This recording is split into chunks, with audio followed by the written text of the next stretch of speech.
Introducing PubCoin. PubCoin is the rewards program for pub sports contributors. Regular chat contributors share their play of the day, POD, in the YouTube chat, including the phrase POD in their message.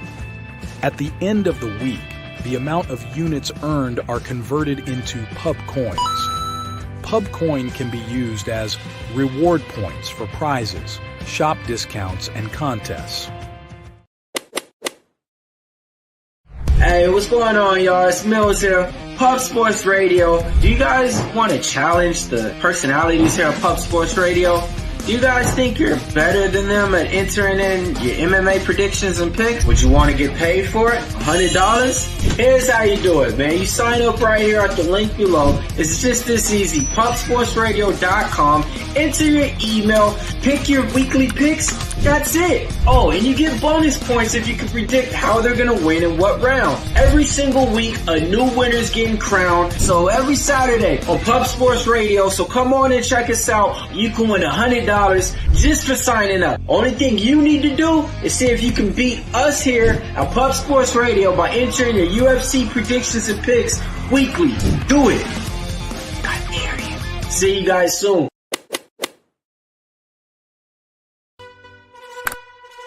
Upgrade your membership to gold, you will be automatically entered in every horse race, every Wednesday and Friday. It is time to race horses. We are racing camels today. Shout out to the gold members. We're racing in San Antonio immediately here. And we're off. 2 minutes, 74 canals on this racetrack. It's wide.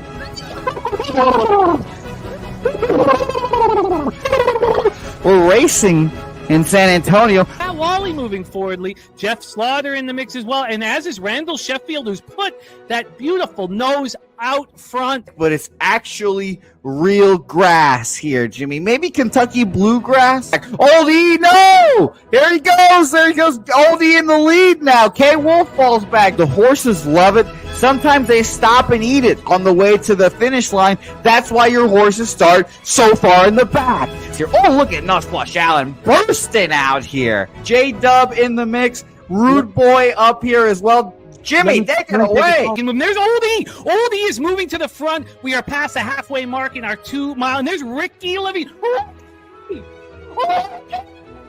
Oh my goodness, he's in the mix here. Jimmy, take it home. This is our first dog race ever. 19 seconds left in the horse race here. It's Fernando Mendoza trying to find the wire. 14 seconds left. Can Fernando Mendoza take this home? Here comes Kenny Can. Kenny Can wants a piece of the pie. Put his schnoz up front. Ricky Bobby, 9 seconds left. Can Donut Silks make a run? Can Res Mall make a run to be $50? You son of a bitch! Here comes Tori Coker. Kenny Can, Smoke and Mirrors, Director 97. Home. That is a way. Here comes Jason Meyer, the Eldorado Custodian, Billy Friedrich. Jones one all coming down the finish. Coin!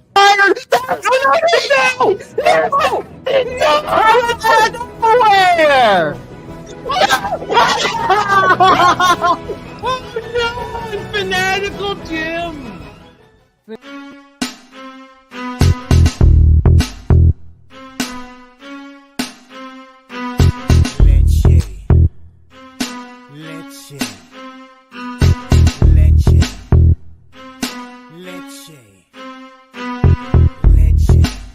Get 'em, Jimmy, where low shack at? The bottle's getting empty, I'm not cracking, we stacking. Chips, all of this, what I want, plus money winners, that's what I'm on. You can say I'm gone, I prefer elevated Pub Sports Radio. Time to get educated, who can produce, fade the juice, letting loose with so much abuse that the bookies wanna call the truth. They're getting slaughtered, can't forget Jeff and Low Baggers in the chat. That's a legal record, cause we lead. Oh yeah, pubbing. We be pubbing!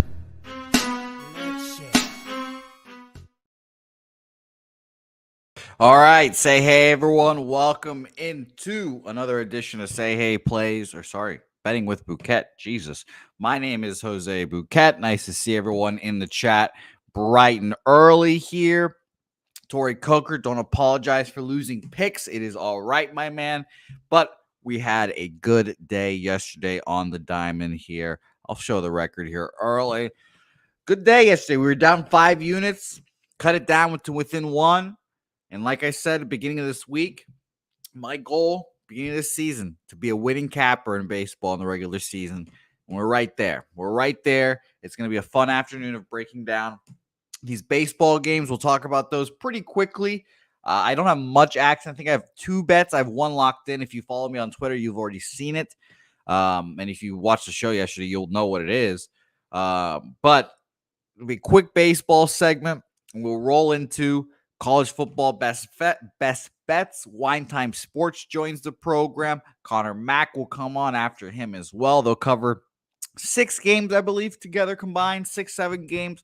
So that'll be a fun time. And then Billy Brisbane joins us at the end for a little WNBA playoff here. 2-1-0 leads. We'll find out who advances the second round tonight, perhaps. Kaylin Clark fighting for her life. So it's going to be a fun show, ladies and gents. So cannot wait. Jimmy questions. I see a bunch of, where's Jimmy? Jimmy's not here. No Jimmy again. So here are your answers. 1, Bankroll Blitz tonight, 8 p.m. Eastern, 7 p.m. Central. Bankroll Blitz with special guest Birdie joining the show here. Birdie will be joining this week. It's going to be a lot of fun. Jimmy just sick, little stomach bug, so couldn't go yesterday. So we moved that to today. And if you guys haven't or don't remember, every Wednesday is going to be betting with Bouquett. So no, don't expect Jimmy on Wednesdays going forward. Every Wednesday for the rest of the football season is betting with Bouquet with myself here.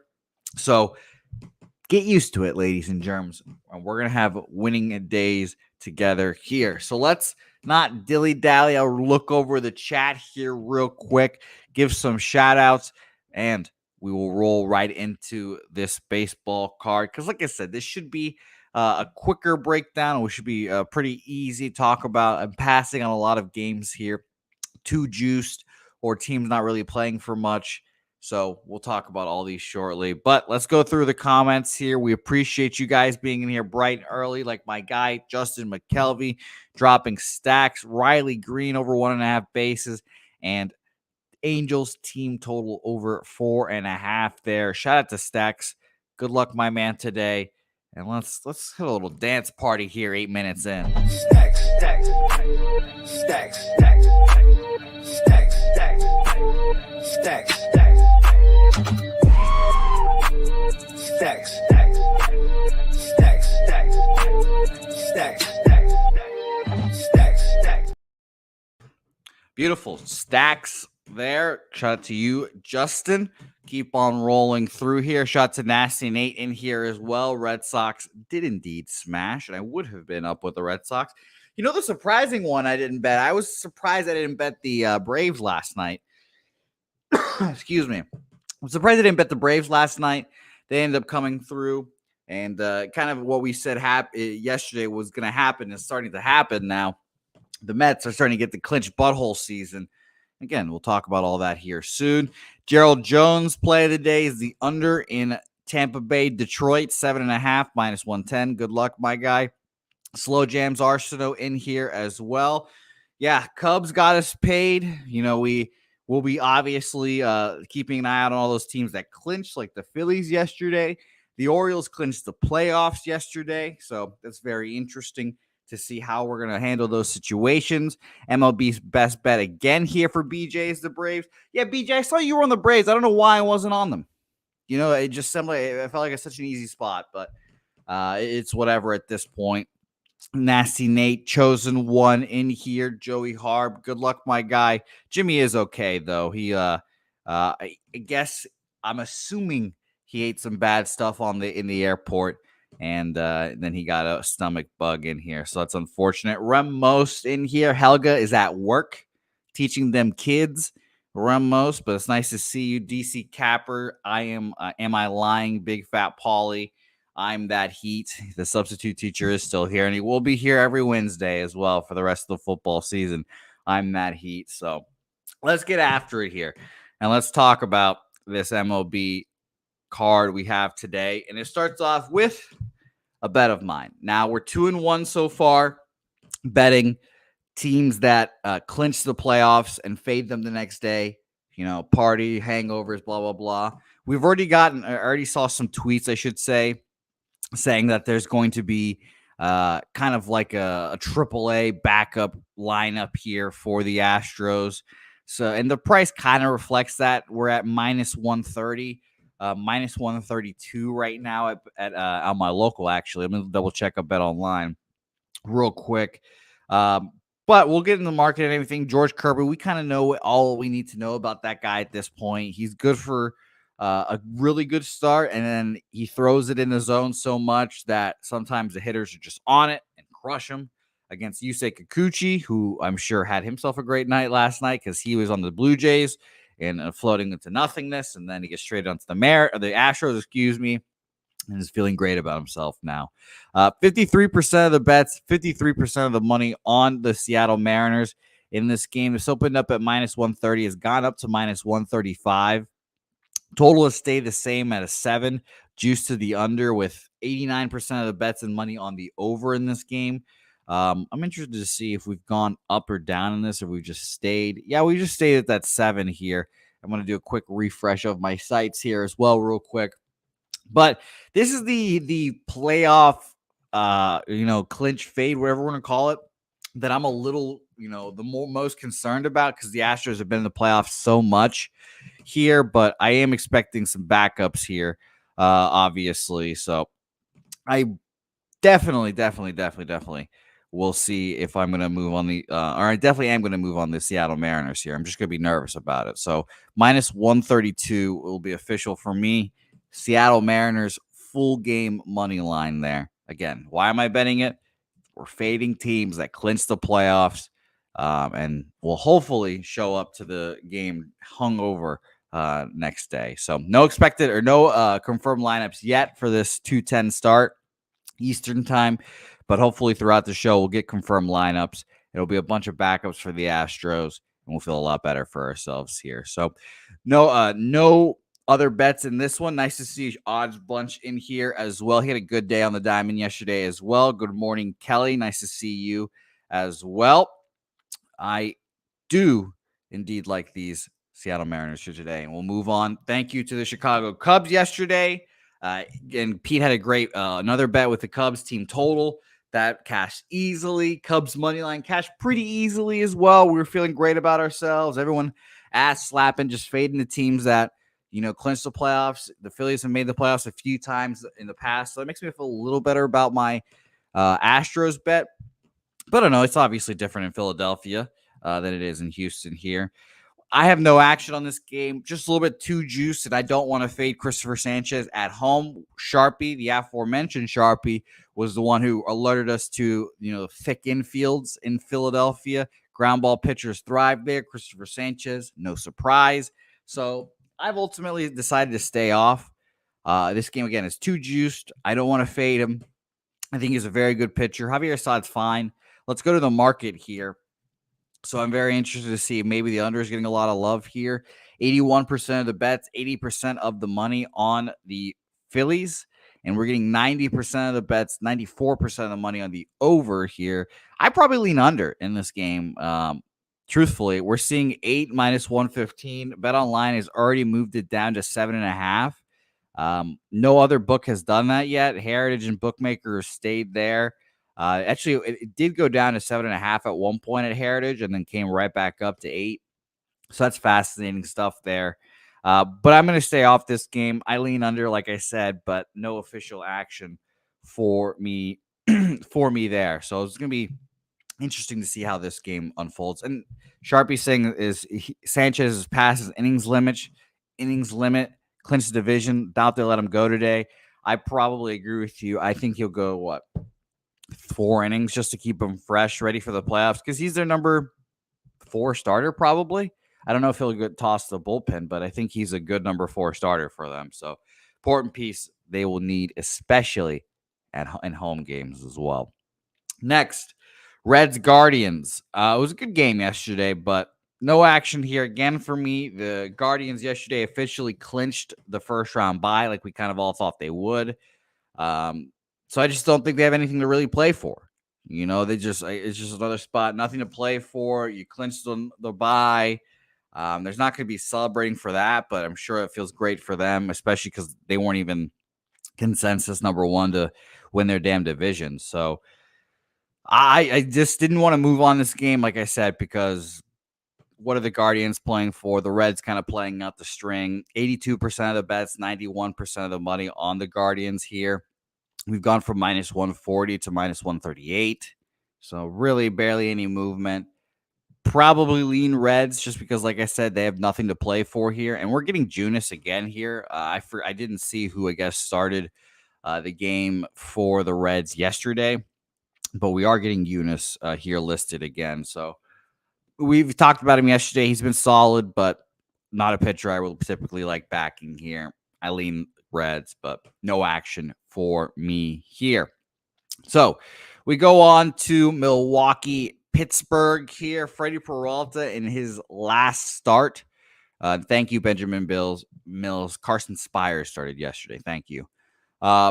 Brewers, Pirates here. Brewers, again, not playing for anything.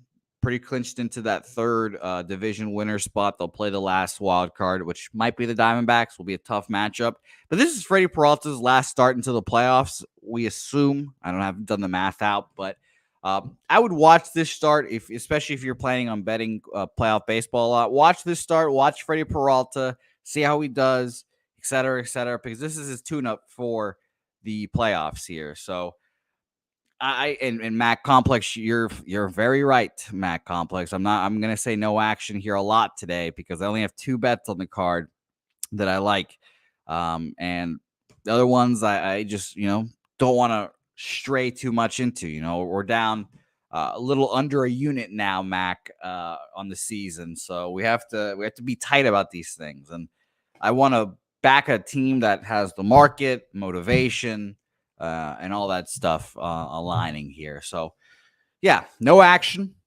I'm passing, another word for it.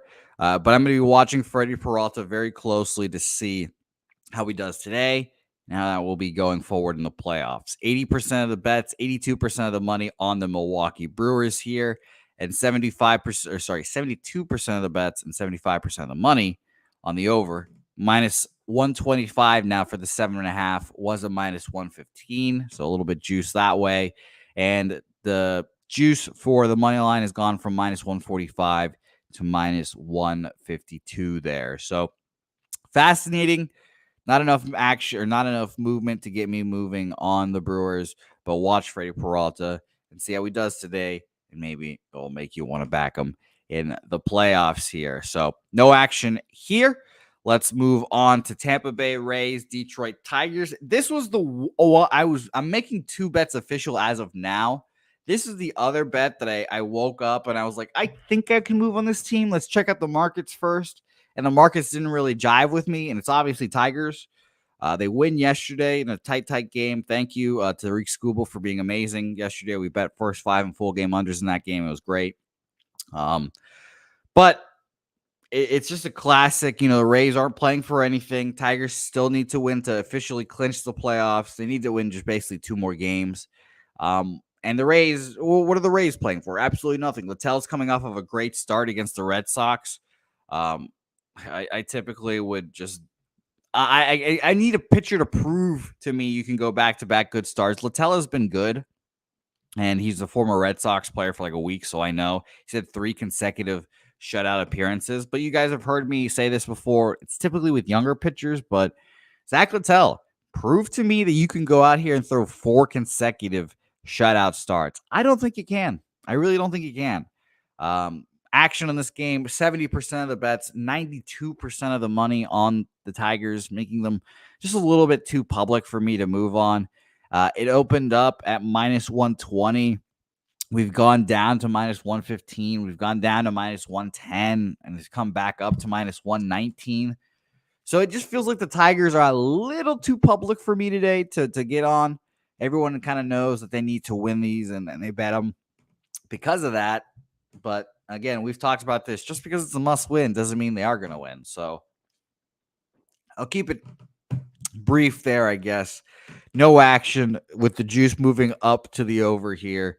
Maybe you can lean over, but I just think it's a little bit too public for me on the Tigers today. So I lean Tigers, but nothing here for me. Rodney Barton, it's nice to see you, my guy.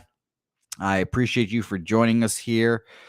We talked about Justin McKelvey's stacks play of the day in this game earlier. It's Riley Green. So nice to see you again here, Justin. Old E, nice to see you. Joey Harb, Mac Clonk Complex. Yes, Mac, a lot better than last year. Trust me, especially at the end of the year last year. We had like a 2-month grind to get up to the a winning capper status last year, and then Mikey Money calls me reverse sweep Ramon, and I can't not stop reverse sweeping, and it was the weirdest thing. But yeah, we're doing a lot better than last year, so to say the least. Next game, we have Kansas City here versus the Nationals, another team that has to win in Kansas City. They're in the wild card hunt, et cetera, et cetera. I'm going to refresh my wild card standings here real quick. But they need to win every game. Doesn't mean they're going to, no. This line kind of feels like they're not going to, which is kind of nuts to see. I like DJ Hertz to an extent, but he's not one of the Nationals pitchers that I particularly enjoy backing here. The good thing about this for the Royals, they're 3-7 in the last 10. They've been horrible. They won yesterday. And shout out to Ron Crawford. The Marlins come through. Big plus money underdog there. We said that the Twins shouldn't be minus 200 against anyone. That was a ridiculous price.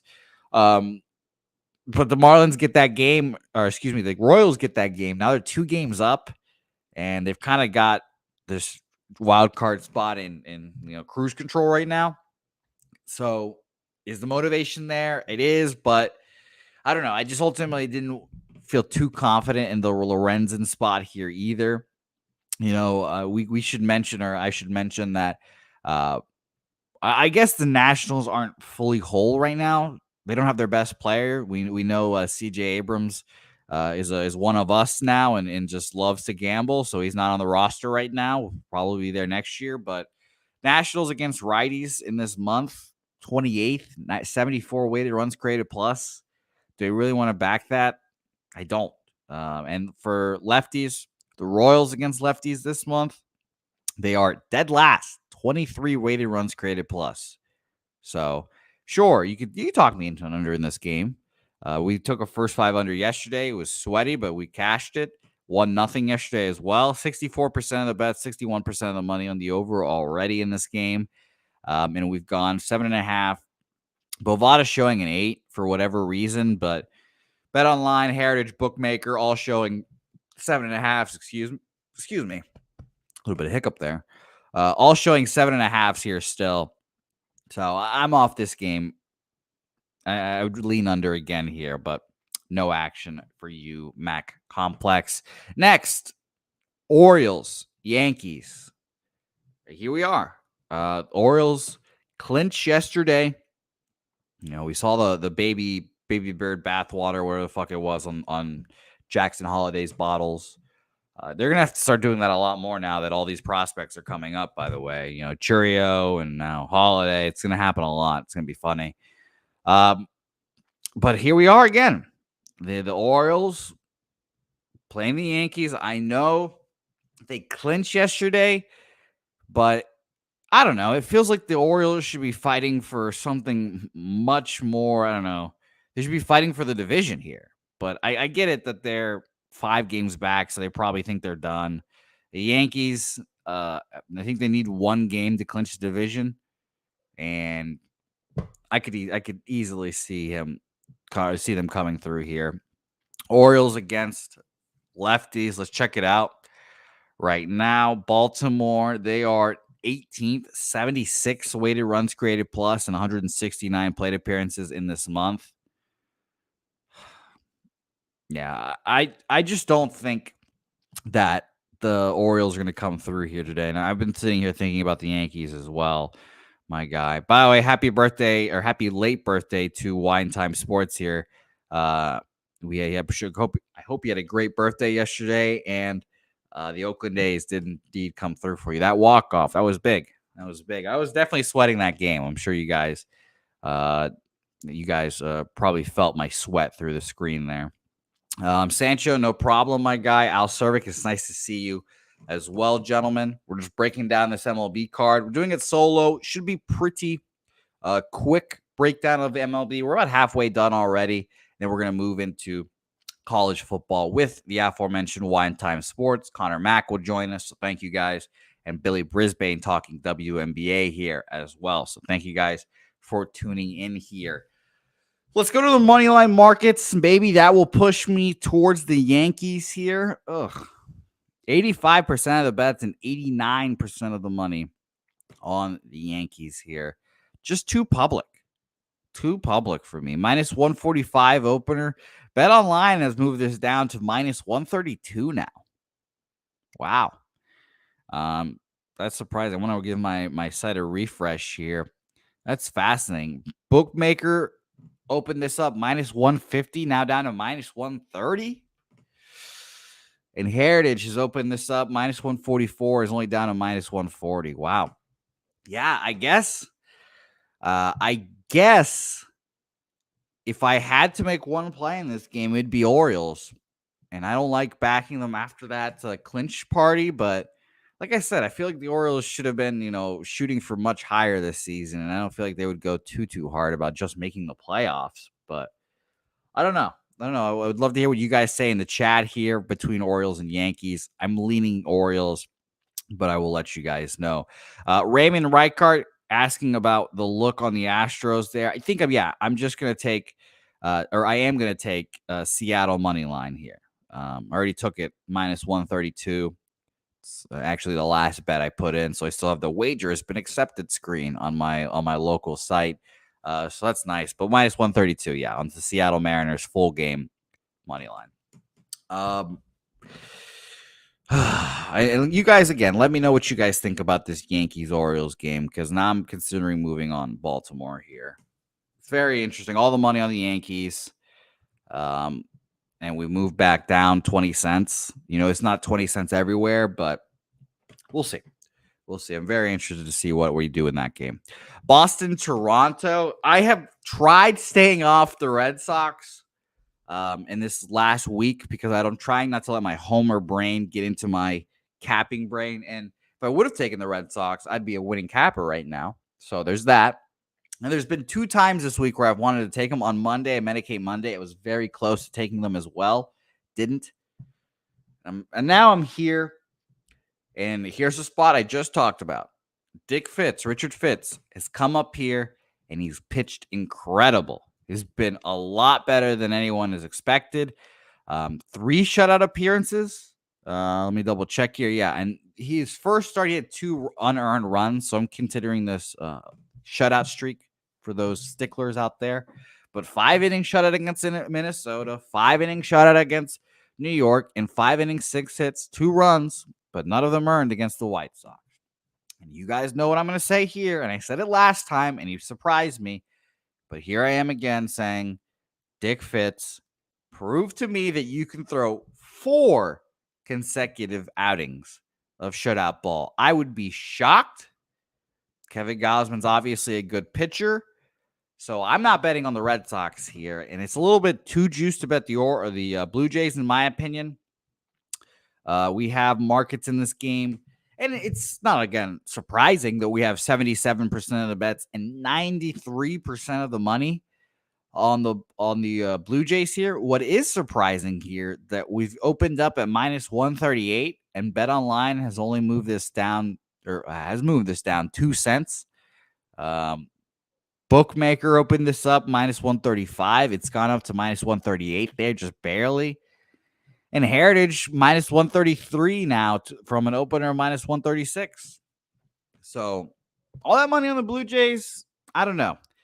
I don't want to back that. I typically, again, want to see a pitcher, a young pitcher, especially like Dick Fitz, to prove to me that you can go 3, 4, 5 consecutive scoreless appearances. I don't think that many young pitchers can. If you can, that's definitely a good sign for the future. But I just don't want to risk it here. Playing with my cards a little closer to my vest here, as you guys can tell. But yeah, this was a stay off game for me. It's probably Blue Jays here, but No action here. Razors, Nestor really not pitching?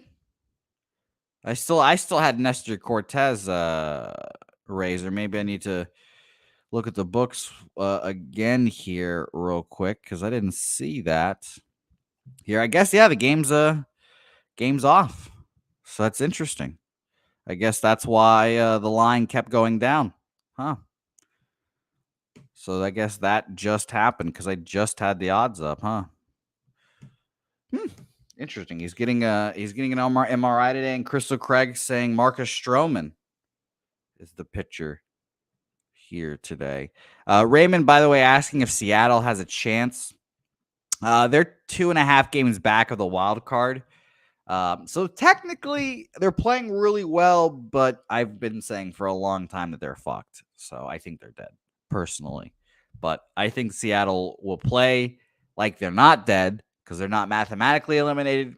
And the Astros clinch party yesterday. Those are my reasons why I am on Seattle there.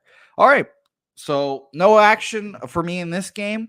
And we will recap the Orioles game here shortly with Marcus Stroman on the bump here. The line was moving towards the Orioles for some reason, and it might have been Marcus Stroman related. Orioles, by the way, against righties. We talked about how bad they've been against lefties. Against righties, 11th, 104 weighted runs created plus in this month so far. So much more appealing matchup for the Orioles, admittedly. All right. Next, let's talk about Mets Braves here. I saw BJ, I believe, talking about, let me see here. And sorry, Jose Lopez. I know the D-Gen crappy team parlay. I was really hoping that all three of those shitty teams could come through for us there, Jose. I mean, Colorado, Chicago, and Oakland all winning on the same day feels like such a rare occurrence, and I thought we had it there. Just unfortunate. It was like 7th, 8th inning. They just blew it up there. So it was unfortunate, but still a good day. Glad to see that you're with us here, Mr. Jose there. All right.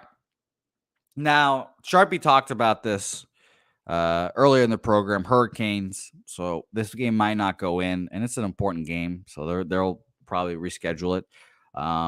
So we won't take too much time. I'll just talk about the line movement and all this shit. 84% of the bets are on Atlanta, but 56% of the money is on the New York Mets. So big, sharp action on the Mets, or should I say big bets are on the Mets at the very least. 178 this opened up for Atlanta, and BetOnline has us now at minus 166. Fascinating. And Bookmaker opened this up minus 160, and they moved up to minus 175. So this is why I'm looking at multiple books now. I'm looking to see what they're doing. Heritage opened this up minus 172, is now down to minus 169. But we think that this game is probably going to be rained out. The line movement says it's New York Mets here, and we'll see. I think these days of rest will help Chris Sale. Odds Bunch, great comment in here as well. Chris Sale has major red flags. I capitalized live on him taking his unders Ks. His velocity was drastically down. I mean, here's the thing, guys, and I said this for like a month, and he didn't give a fuck. He has not thrown this many innings in quite a long time, and especially with this quality of innings. He's pitched amazing, and I just was shocked that he was not showing any signs of fatigue at any point. And he's got the Cy Young locked up. Him and Scooble both have the Cy Youngs locked up. But this is a big playoff feel. And I trust Chris Sale in those big playoff atmospheres. I think the adrenaline will be pumping, and I think he'll get that velocity back. But I don't think it really matters because this game's going to rain out probably. So I'm staying off. But I saw an article that I believe the Braves have the Royals next as their last series. And if they get pushed back here, then Sale and Fried might pitch against the Royals. If the Royals have to go up against the Braves with those two pitchers and the Braves needing these wins, be careful. Be careful if you're on the Royals bandwagon because they're still only 2 games up. So No action. And again, I think this game probably is rained out. Again, Sharpie mentioned the hurricanes in the area, and this game is listed in red already in RotoWire. 93% chance of rain. So, and by the way, even Razor saying no rain or no show for him in Delaware Park because of rain. So we'll see, but no action here for me. I think this game doesn't get played like you guys are saying. Angels, White Sox. Oh, the luckiest win of the day yesterday was this game. We bet the White Sox. They cashed for us, but only because there was a pop fly and the second baseman fucking couldn't get it with 2 outs, and we scored the tying runs there. It was very lucky. We will take it, and that is where my season ends, betting the Chicago White Sox, ladies and germs. I'll end with a victory. We said all year that there's only 3 guys to back on this roster. Drew Thorpe, he got sent down to hell. Garrett Crochet, they're using him like a baby now. And my guy, Jonathan Cannon, who pitched really well yesterday. Kohanowicz matched him. Congratulations to both those guys, because both guys are fighting for playoff spots. So I'd rather, or not playoff spots, or roster spots, I should say.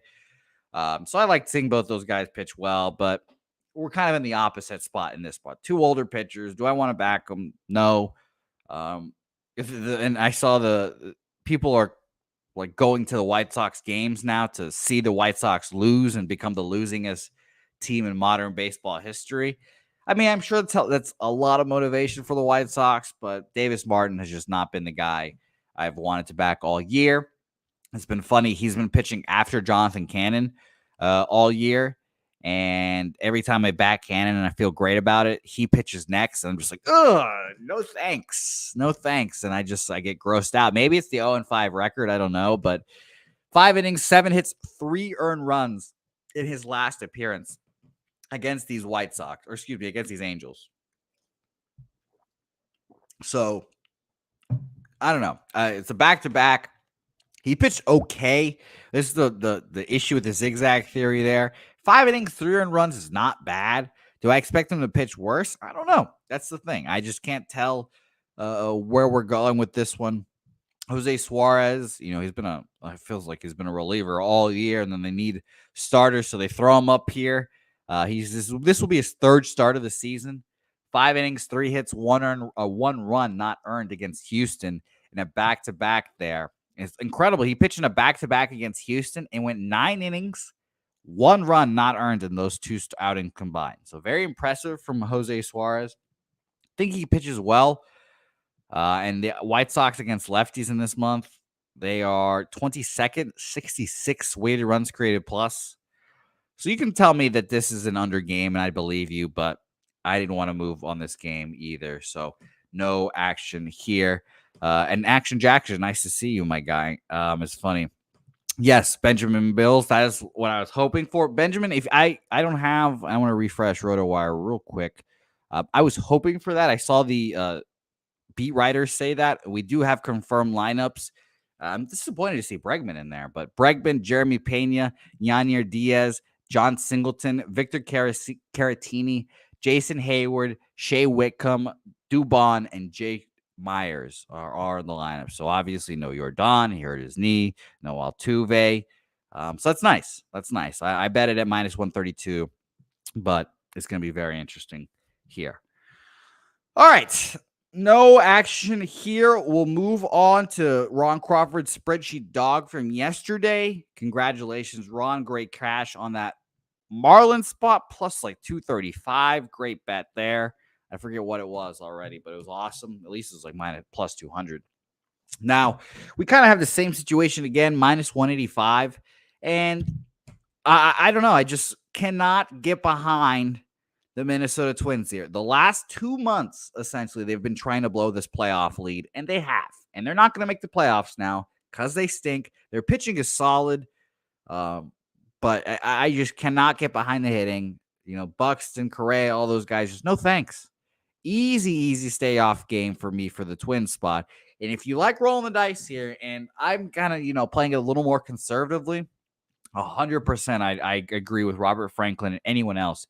backing the Marlins here. I don't think the Twins should be minus 185 against anyone, really, especially how they've been the last 2 months. So Edward Cabrera, probably the best pitcher on the Marlins.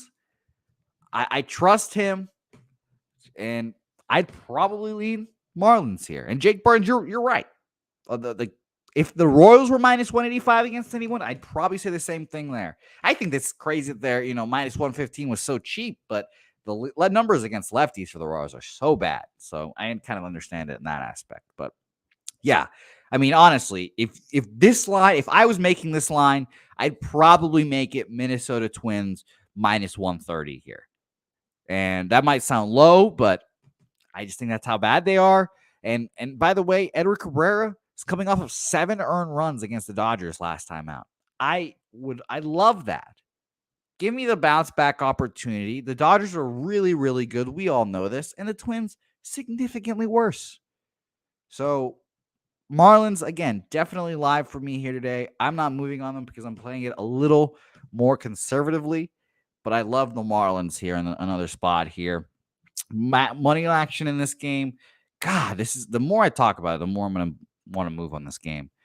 86% of the bets, 94% of the money on the Minnesota Twins here. If this opened up at minus 200 and it has dropped down to minus 185, I will bet the Marlins. I'm not going to look at my odds sheet yet. You guys can see my eyes are closed right now. If it opened up at 200, 215, whatever, and it is down to minus 185, I will be forced to bet the Miami Marlins. All right, let's check it out. This opened up at, and then we'll look at Bet Online first. Okay, this opened up at minus 175 and is now up to minus 182. I can take that. I can stomach that. Bookmaker opened this up at minus 171 and has it at minus 183 here. And Heritage opened this up at minus 185 and is now to minus 184. So no action. I definitely understand why you'd be on the Marlins here. Am I lying saying just parlay it with the Rockies? If you put, for example, like the Marlins and another team you like in a parlay and try to score big here, I could see it. But I agree. The Boston guy, I was going to say the Boston guy, but Boston guy, I agree with you there. Twins are dead. Twins are dead. Not a team I could back. So I'm off there. So thank you. And thank you, Boston guy, for watching. New name in the chat. We appreciate you, guy. So we move on to Cardinals Rockies here. And thank you guys for tuning in and sticking around for the solo MLB breakdowns. We're going to hit college football with Connor Mack picks and wine time here in just a second. And then we have WNBA playoffs. But let's get these last 4 games over with, and then we'll talk about my favorite bet of the day again, which you guys already know by now if you guys have been watching this program. Cardinals Rockies, the only loss from yesterday. We had an amazing day yesterday. The only slight blemish was these Rockies. And that's honestly probably going to keep me off here today. I shouldn't let yesterday's results impact me today, but I don't know. I was that close to the sweep. It was a 2-2 game the whole time, and I was like, God damn, how are we not scoring in Coors? And then the Cardinals go off here. I will say I think I will bet the Rockies on their final day. If you guys didn't see, Charlie Blackmon, probably the most synonymous Rocky of the last 10 years, 15 years. Nolan Arenado is right there with him. And by the way, I think it's a beautiful, cool thing that Nolan Arenado could be in the stadium for Charlie Blackmon's retirement and all that stuff. I will probably move on the Rockies tomorrow. Well, last game. I think this is their last home game, so I think that's why I'll move on them tomorrow as well. I need to check the schedule to be starting on that. But I tend to believe in this baseball magic, if you guys have not noticed with my A's bet. The vet old guy in the clubhouse retiring, I think all the young guys will step up and play in that last game. I don't know if this is the game for it. He had a double and a triple yesterday. So I also, if you're a prop bettor, I am not. So I don't want to just jump on Charlie Blackmon props now. But if you're a prop bettor, I think Charlie Blackmon props for these next 2 days are good money. So no action here. Quickly, we'll talk about the markets. 78% of the bets and 80% of the money on the Cardinals here. And for the total, we have scroll 56% of the bets and 64% of the money on the over. Money line has not moved at all, minus 121 to minus 122.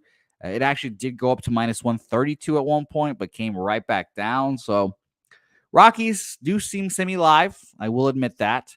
And the Cardinals aren't playing for anything. Neither are the Rockies, obviously, but at least they have a little motivation with Charlie Blackmon there. Like, we have to send him off on a good note. Rockies aren't playing for dick shit. Minus 115 opener at bookmaker is up to minus 120. So, again, not today. Last home opener, which I think maybe is tomorrow. God. Reggie Sharpie, great note. Please, that's good. Good note here. They play the Dodgers last weekend. So, I think that'll be kind of perfect.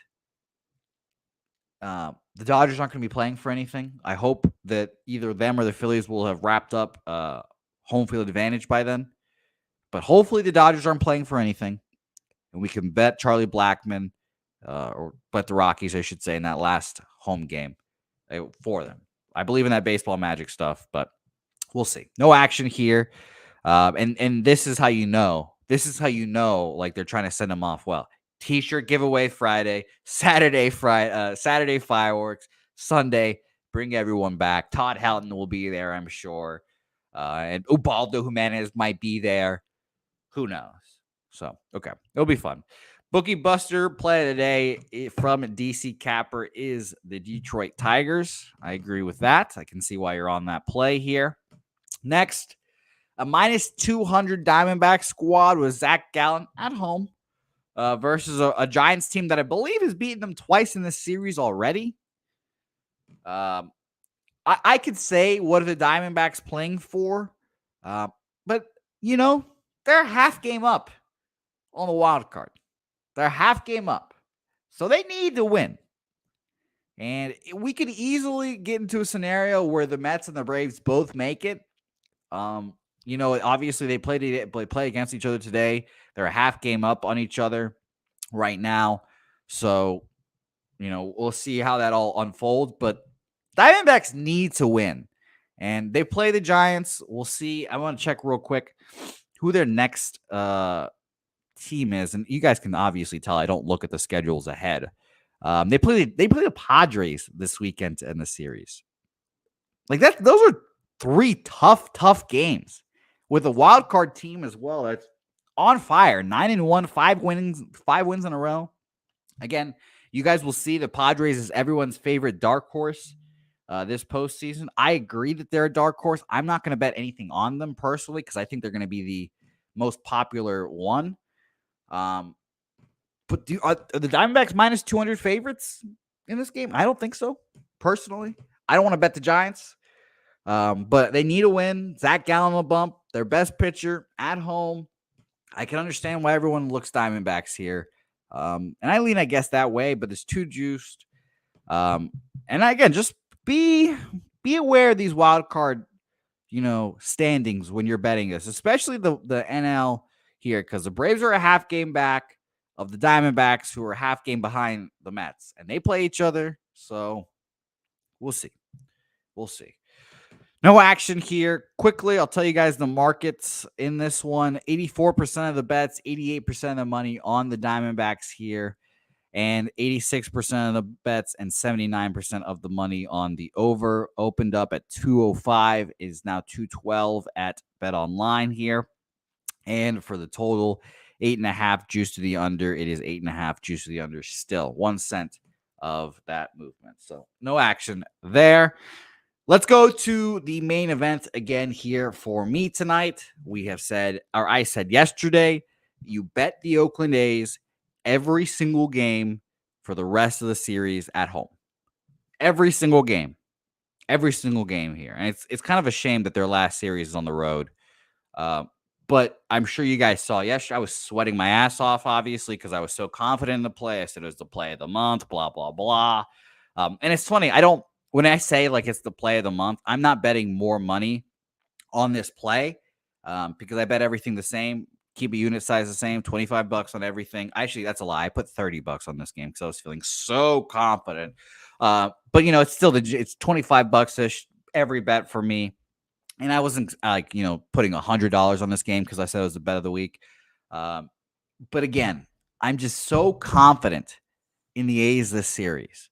You take them again here today. I took them as soon as I could last night. We tweeted it out. Kent Davies called me out for it as well. It's very funny. I got a laugh out of that, Kent. But I bet this last night at plus 104.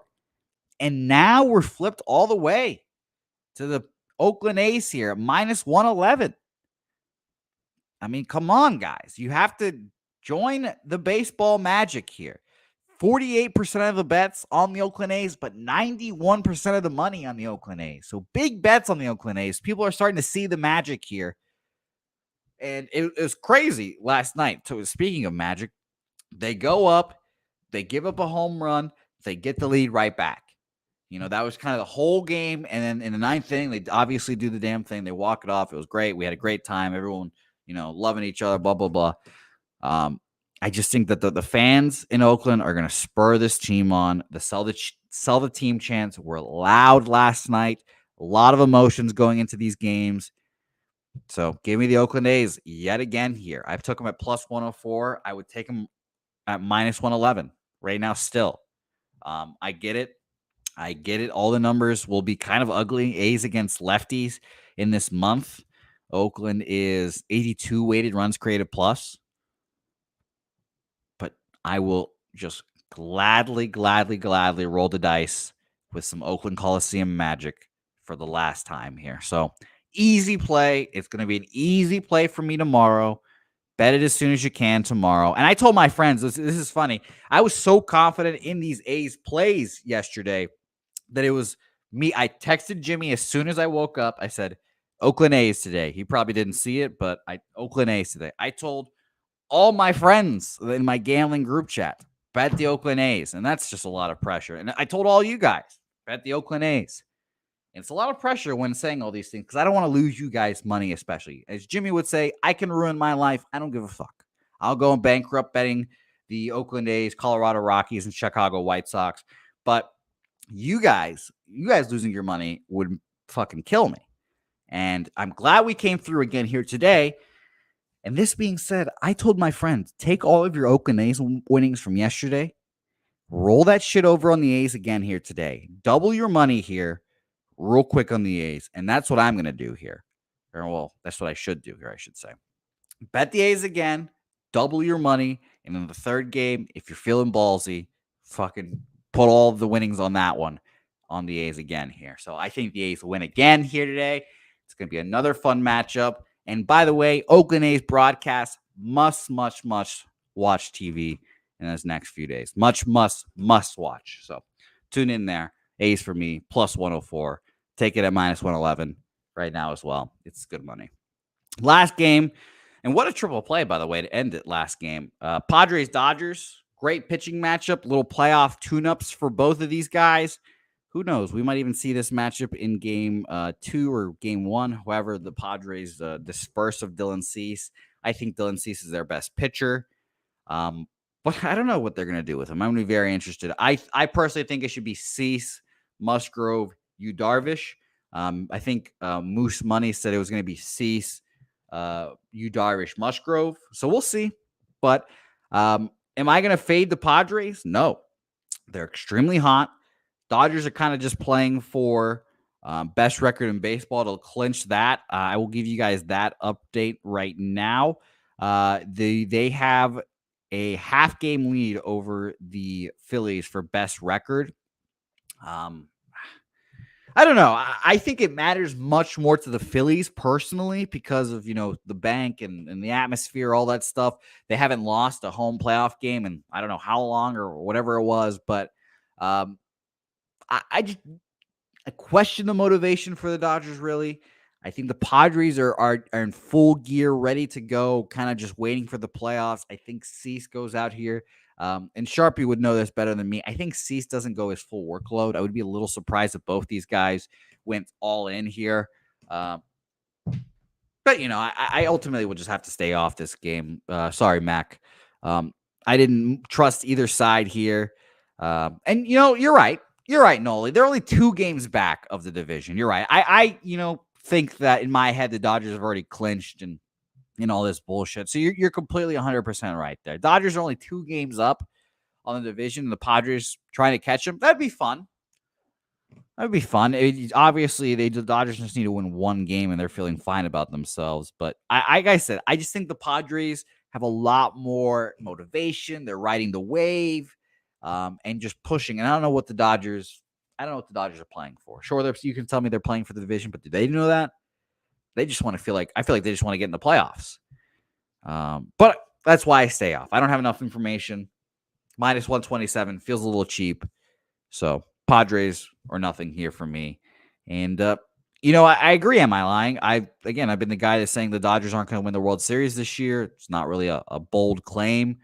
But I do think the Dodgers get eliminated rather quickly in the playoffs here as well. And then next year, they become an absolute juggernaut and probably win the World Series next year.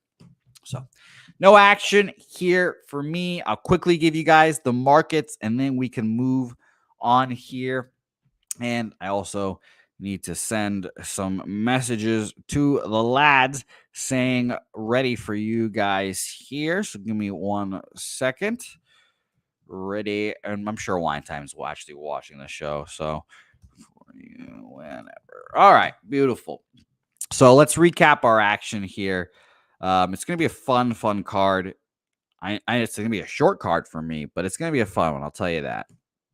All right. Seattle Mariners took them money line. I got minus 132, I believe, on that. I wrote down minus 130, but I got minus 132. So messed up there. Oakland A's, I bet them last night at plus 104. I endorsed it, I should say, at minus 111. I think they're good money. I will just continue saying that. In my last play, which I've gone back and forth on, and I think I'm going to add it. This kind of goes against. This doesn't kind of go against. It definitely goes against my little theorem of fading all of these teams that clinch. But I think the markets are just speaking too loudly for me not to move on the Baltimore Orioles here. I'll quickly recap the game here because it seems like you guys, as you guys said, we're getting Marcus Stroman here instead of our guy Nestor Cortez. So I'm going to refresh Bet Online to see. They've put out odds for the game yet. They have not. They have not put out odds for the game yet. And my local here also has not put out odds for the game yet. So that's fascinating. I do want to, like I said, I want to back the Orioles here. I need to see where that line is. The line coming down here, maybe that's more injury related and more people already knowing that Marcus Stroman is going to pitch. Nestor's not going to be out there, et cetera, et cetera, et cetera. But I don't know. That's the tough one here. So I will stick to just my 2 plays here for now, and maybe at the end of the program I can come back to that. But officially, again, Oakland A's plus 104 and Seattle Mariners minus 132. Quickly, while I go over this, I want to quickly just mention again, stacks play today. Riley Green over 1.5 bases here, and the Angels team total over 4.5. We'll run this shit again. I enjoy giving this little dance party. So shout out to stacks. Stacks, stacks, stacks, stacks, stacks, stacks, stacks, stacks, stacks, stacks, stacks, stacks. Beautiful. Thank you to Stacks as always.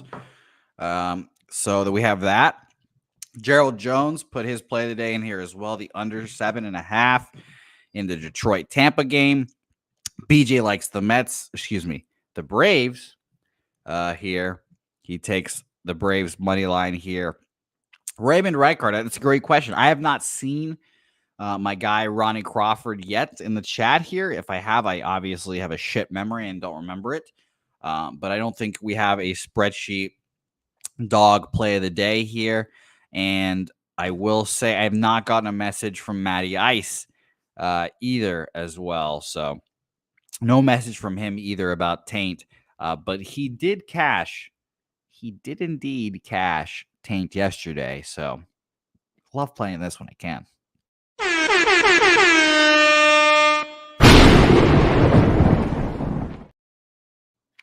All right. Beautiful work there. By the way, some quick reminders before we move on to the college football slate. Quick reminders for Pub Sports Radio around the pub here. We are indeed having another poker tournament this Thursday. We've been talking, well, I should be talking more about it, but last week we had a great time. It was a fun little free roll tournament that BetOnline put on there, and they're doing another one this week here. It's same process as last week, same promo code, so you guys will know the deal, hopefully.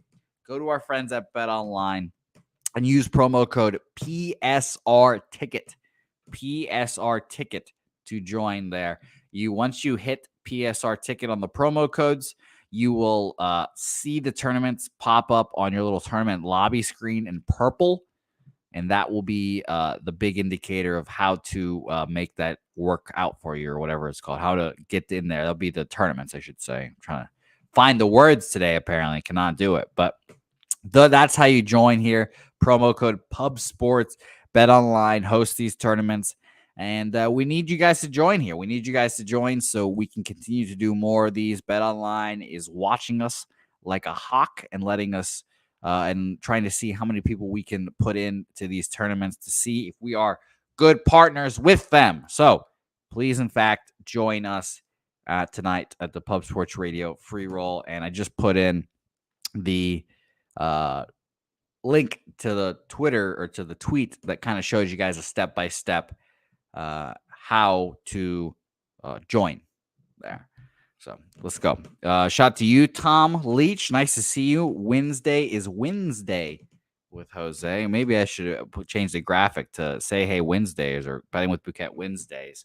And Noli, great Noli, dropping some unders here as well. Kansas City, Washington under 7.5, and Miami, Minnesota under 8.5. I mean, the Kansas City Washington one makes a whole lot of sense to me, because both of those teams are not hitting anything from their sides. 1-0 day yesterday kind of scares me off a little bit, but I agree wholeheartedly with you there. So, all right, I think we are ready to move on to college football here. I'm excited to talk to our next guest, because he came on the show last week, 2-1. Great day. Got me on the Cardinal. We cashed with the Cardinal. We did have some heartbreak together on Saturday night, which we're not going to talk about. But fucking Baylor, man. They fuck me in the Big 12 championship, and they can't come through for me when we bet on them. These sons of bitches. But let's not talk about it. It's in the past. And let's bring on our guy, Wine Time Sports. Let's go. Wine, it's great to see you. Happy belated birthday. How was your birthday? Jose, my God, good to see you. It was good, man. It's crazy to say that I celebrated my 30th birthday, man. Time fucking flies, man. It was a blessing, though. Got to see a lot of the family and friends and stuff, celebrated with both sides of the family. So always a good time, man. And, my one play yesterday was the Oakland A's. Shout out to my guy, Jose and Pete, on the show yesterday, giving me that birthday play. We cashed that. I was kind of dozing off at the end of the night, but I did see that we got I was about to say, did you stay up for it? Was the real question. Yeah, I tried, but I ended up falling asleep on the couch for a bit. But, we got the win, and that's all that matters. So let's go. Appreciate you guys for the birthday play on that one. No problem. It definitely was a little sweaty, and Pete and I had to come to a consensus on it, and it took us a while, but we did it, and it was a beautiful thing. Even it was hilarious. The play we were considering, too, also won. So it was great. It was great there. But let's do it. Let's talk about these games. Wine, you brought to the table a few here. I'm excited to hear your thoughts on all of them. Like I said, you did well yesterday. 2-1. We'll take that every single time here. And 2-1. 2-1 pays the bills. Shit. 2-1. We're all happy here. So it's a great time. Yeah. Honestly, we'll take it. So let's get into it. Wine time. I'm excited, like I said, to talk about them. here. Let's start with, and I love how wine, you can take the Pac-12 away from wine time, but you cannot remove the Pac-12 from inside wine time, because we're talking Washington versus Rutgers here. A Washington team that has struggled, to say the least. You know, the Michael Penix, Adunze, all those lads are all gone, so it's kind of a rebuild year for UW. And they're going to Rutgers, who just they slapped around Virginia Tech for 3 quarters, and then Virginia Tech came back, made it interesting. Rutgers wins the game in the end. I like this Rutgers squad, but wine time, it doesn't matter what I like here. We want to know what you have to say about this game. So I'll pass the baton to you here quick, and then I'll set up all the market moves after you're all done. But please, wine time, take it away. We'd love to hear your thoughts, feelings, and emotions on Rutgers, Washington. Yes, sir. This Rutgers team, I'm actually very impressed by so far this season. I think that they kind of got disrespected by the rankings, not getting in the rankings. Give or take, Virginia Tech's not as high as we thought they were going to be now a couple games into the season. It's still a really good program over there. A lot of guys that have played a lot of big-time ball, a lot of seniors, fifth-year guys over there. So the fact that they took care of business, fourth quarter, they let them kind of hang back in there, playing that prevent D. But they still got the win. I like what Greg Schiano's doing over there with the Rutgers program right now. What does he like to do? He likes to run the ball at a very efficient rate, runs at a 65% rate. I believe that is 7th most in the nation. There's no secret what he wants to do when they're on offense. They got the quarterback, Aiden, over from Minnesota last year. He played some games over there before transferring in. He's kind of playing the game type manager in this role, which is kind of what the Rutgers asked for out of their quarterback. They never asked the quarterback to do too much for him. They're very much run first, run on first down, run on second down, make it third manageable for your quarterback to either scramble or throw a quick little pass. With that being said, this Washington team, they're coming in here 3-1. Rutgers are 3-0. Jed Fish inheriting this team after losing so much NFL talent to the draft last year and the transfer portal. Yeah, he brought in some really good talent as well.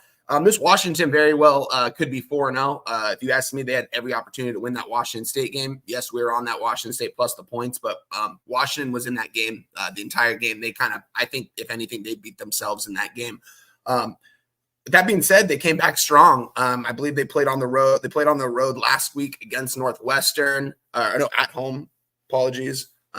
Took care of business. Northwestern isn't that good of a Big Ten team, though. If you ask me, they're probably in the bottom with UCLA and Purdue.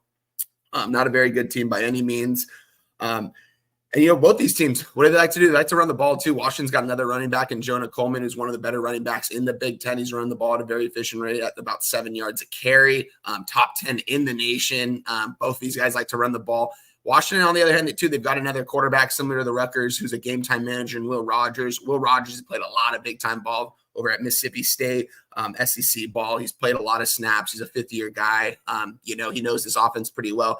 And he's doing what they're asking him to do. That's being a game-time manager from both these quarterbacks. Man, this total is so low right now, Jose. At 44.5 right now, I see. Haven't done too much. Don't have a bet on the total in this game, but the more I'm talking about this, the more it has me on the under. Because also, what does Rutgers like to do? They like to let the other team go downfield. When it gets to the red zone, they really put the clamps on. Rutgers is one of the better defensive teams in the red zone. Those are the kind of teams I like to back. Just because if you settle for field goals, long field goals, or fourth and shorts and don't get for it, it's big time for the Rutgers. So that being said, I think the Rutgers are going to pound the shit out of the ball in this game with their running back. I think they're going to get this done here at home. I think the spread's around, it's 2.5, 3 right now. I think that's a pretty good spread. I just think Rutgers are going to win this game outright. I got a minus 135 on Monday night. Still around that number, 137, 140. Still endorse it at whatever number you can get. I think Rutgers are going to take care of business. I think they're going to be in the rankings after this matchup. This is going to be a big time win for them. It's just if they're going to be able to stop Washington in the red zone, as I already mentioned, which I don't think they should have a problem because of concerning how good their red zone defense is. So give me Rutgers money line here at the best number you can find available, Jose. All right. Rutgers money line for Wine Time Sports here. I'm getting minus 135s. I like it. That's what I got. And looking at the market too, Jose, I mean, this isn't a situation where I'm looking at the market and it agrees with me. I mean, there is the bigger bets are on Rutgers in this spot, but very much so more of the percentage of bets are on the Rutgers.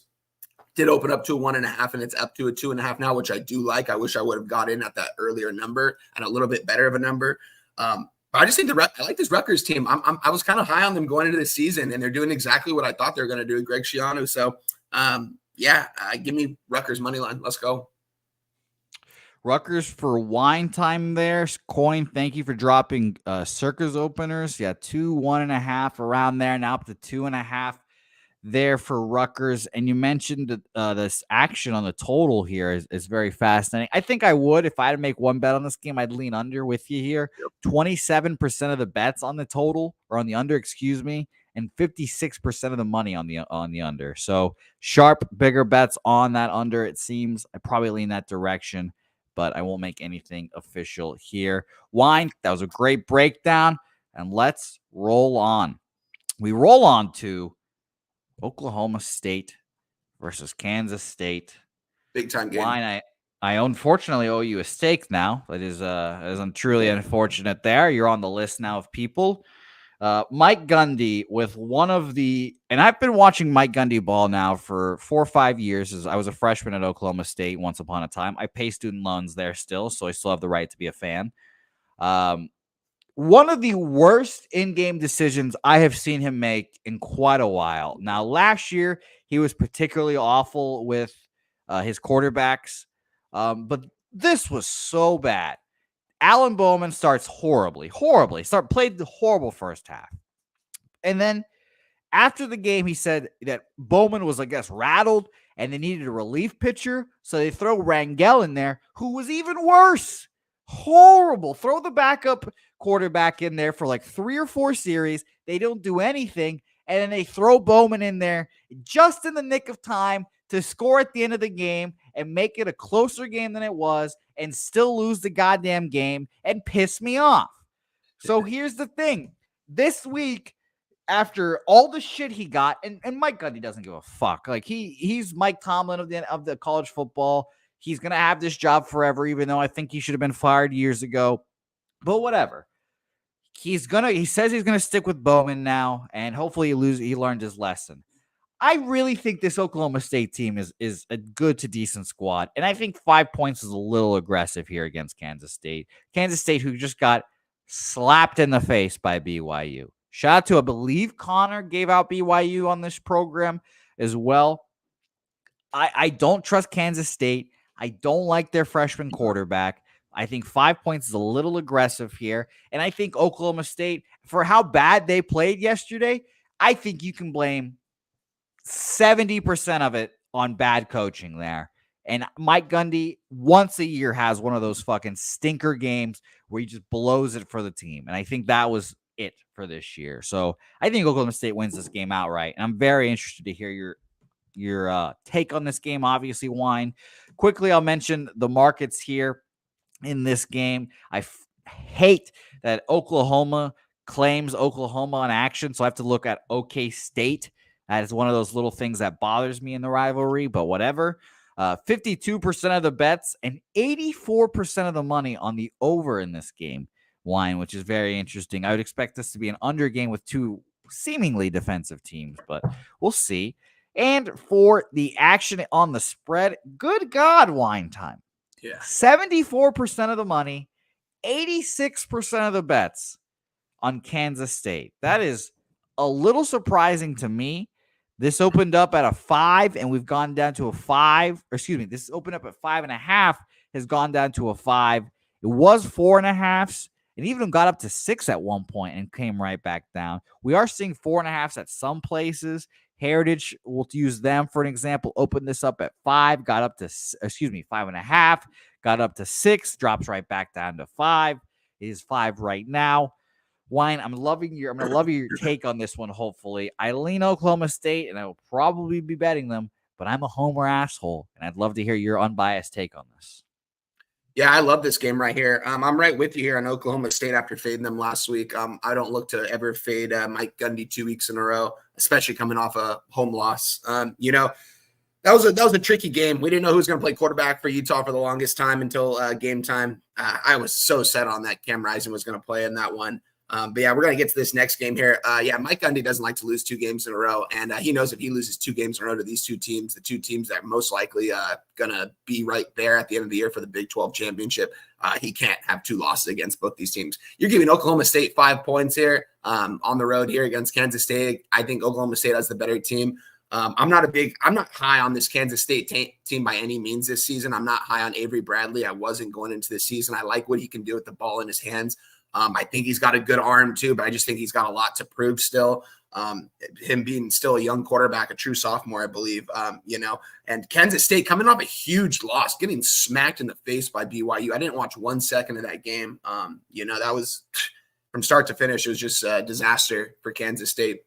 So both these teams coming off big time losses here in their conference. Both of them want to win. This is going to be a smash mouth type of football game. We already know how both these coaches like to play. My question is for Oklahoma State, when are they going to get Ollie Gordon involved? They need to get some better plays going for him. They need to get him involved early and often. I know they were playing. That is easily been the most disappointing, annoying part of the Oklahoma State season. They have a line full of seniors, old men on this line, and they just cannot get anything on the ground with Ollie Gordon, who is allegedly one of the best running backs in the nation. Just disgusting.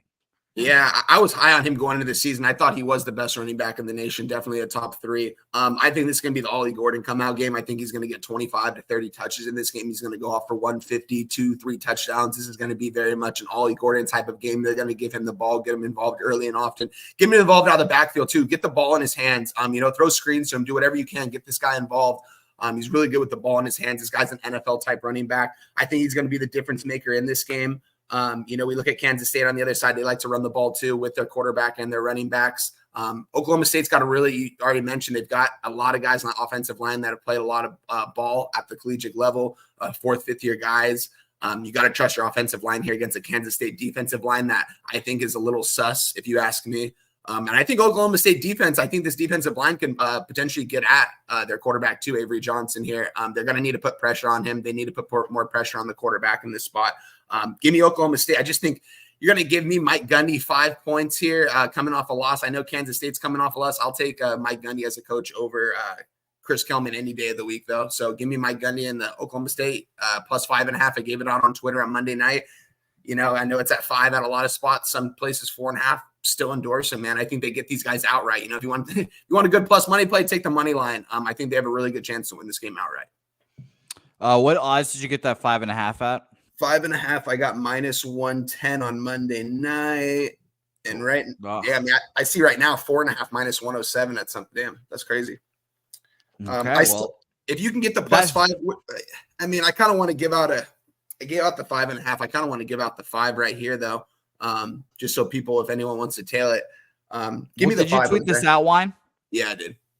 Well, if you tweet it out, you're good money. Don't worry. 5.5. That's why you got to follow Wine Time on Twitter at Wine Time Sports. Get the plays early. The line moves on the plays. Yep. So get the plays early. 5 still good money.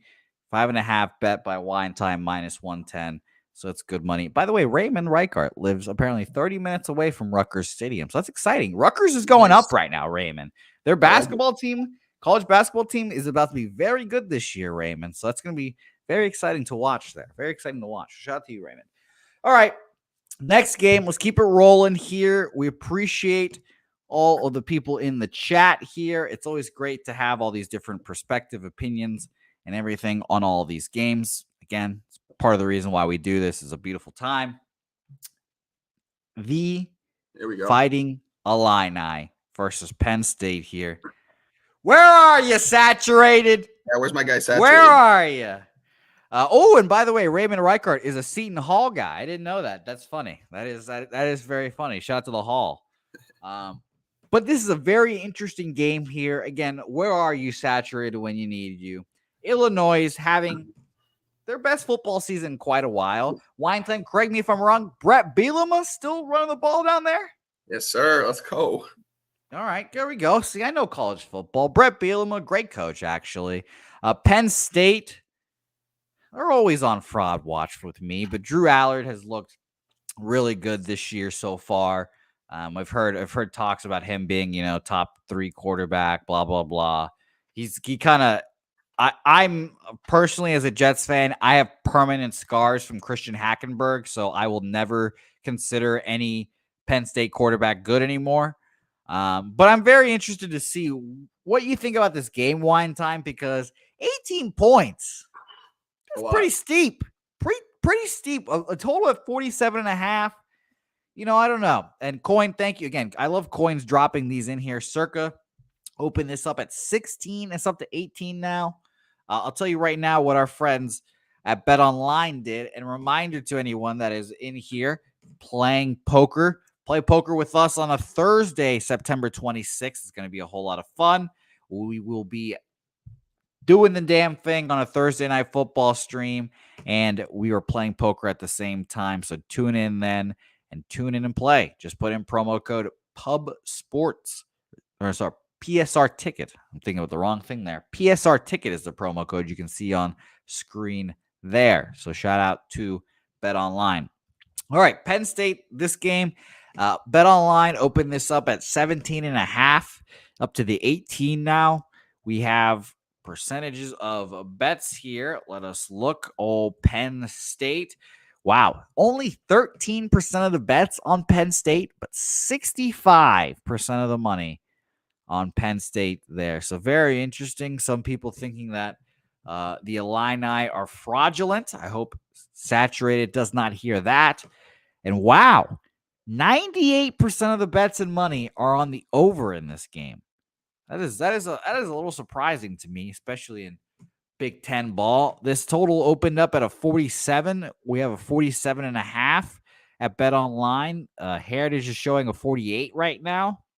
It's very interesting, Wine Time. What do you think about this game? Good matchup. Oh, man, this is a great matchup. Shout out to my guy Saturated out there in the chat, man. We've been cashing on Illinois all season, man. These guys have been money in the bank. Shout out to Brent Belima over there, Illinois, turning this program completely around, man. In the rankings, they should have been in the rankings before this last game they just won. I actually think they were. I'm not sure. But they're coming off 2 big wins. They beat Kansas, a team that, I was pretty high on going into the season. I think they have a lot of things they're still figuring out over there, but that was a big-time win. But you look at Illinois, the big time win they had last week against Nebraska in overtime, man. This Illinois offensive line showed that they're the real deal. We saw what Nebraska defensive line did at Colorado a couple weeks back. Shadur couldn't get anything off. The running game couldn't get going. This Illinois offensive line is legit. This is the most legit offensive line that Illinois has had in quite some time, protecting the quarterback, Luke Altmaier, who had a huge game. 4 touchdowns in the air last game. This kid's more of a game time manager, but he's out there playing some big time ball right now in a big time conference. Jose, this is a really tough game sidewise. I've got nothing on this side in this. And the crazy thing is the only way I could look is the Penn State side. Why you ask me? This is the whiteout game. This is the biggest game of the year for Penn State. Their fans are going to be rocking and rolling from this. This is going to be 110,000 strong there. It's going to be a crazy environment. This is what college football is all about, these kind of environments. These are the kind of environments you want to go to from, even if you're not a fan of Penn State, just to see this in kind of environment, because it's got to be insane out there. Nothing quite like it. But with that being said, Penn State is playing at home, and we see, less than 15% of bets on them. All the money's on them. The line is moving towards their way, I think, for a reason.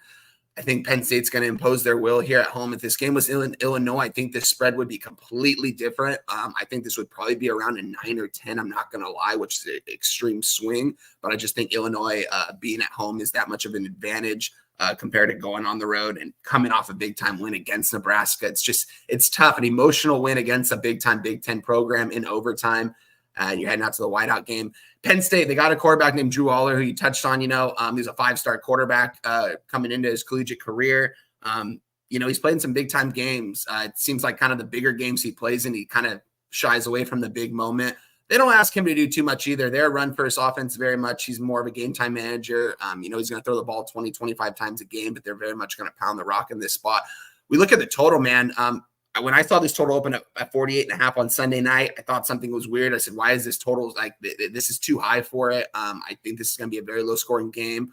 All the bets came in on the over, dropped down to a 48. I said, I can't let it get to a 47.5. I'm going to take it out of 48 at minus 110. Got in at that, the under 48 minus 110 on Monday, dropped down to a 47.5, I believe right now. Still like it at 47.5, 2% of bets, 2% of money. This game's going to be run first. We're not going to see a lot of passing touchdowns in this one. I think we're going to see a lot of field goals very much, especially for the Illinois side of the football, because I do lean Penn State. I don't know if Illinois is going to get off right here, Jose, which I hate to say because I've been so high on this Illinois team this year. This is just such a letdown spot for them, though. You know, I might end up getting on Penn State, but I just making so much money on Illinois this year, I pretty much can't take Penn State. Might have to get there, but as of right now, I'm on the under 48 in this one in a game that I don't think is going to hit 42. It might hit 40, but I think Penn State, they're going to get up. You know, if we see Penn State go up 2 scores early, guys, in the first quarter, get in on that under, because it is going, like, Penn State is going to pound the rock, and they're going to be able to stop Illinois, Illinois' offense, I believe. So being in Penn State at this whiteout game, already mentioned the crowd's going to be going nuts in this one. Yeah, give me the under 48 in this one. I love this play, Jose. This is a 2-unit play for me. I gave it out as a 1-unit play, but this is very much a 2-unit play for me. I love this play right here, guys.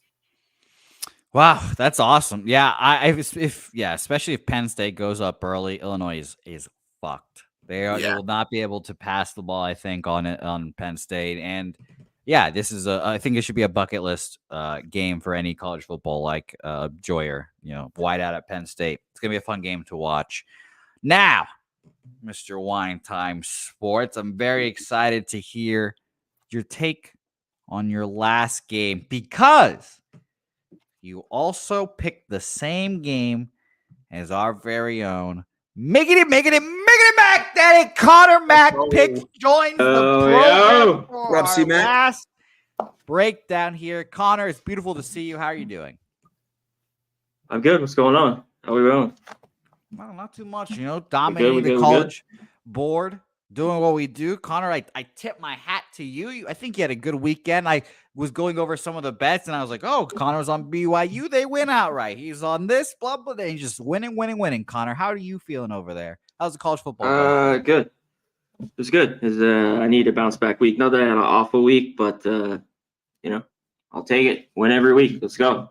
Yes, sir. Win every week. Now, I'm very excited to hear your takes on this one, because I asked you both separately for your games, and whenever you guys overlap, it gets me excited to see what do these gentlemen both see in this game, especially when it's LSU, South Alabama here. Old USA here is going to be fun here. Actually, I lied. Yeah, you lied. I was like, I lied. It's TCU, Kansas. I numbered these wrong, actually. It's TCU, Kansas. So I lied. TCU. No. What are you talking about? I have Illinois, Penn State here. Oh, I lied again. Let's go back to that one. I numbered all. By the way, I'm wrong. on that game too. So I'm on TCU, Kansas. Okay, well, beautiful. I numbered these wrong. This is what happens when you number things Good job, correctly. Thank you. Illinois, Penn State. We talked about this just now, Connor. Thank you for joining us here. I'd love to hear your take. The whiteout game. Brett Bielema, the whole thing.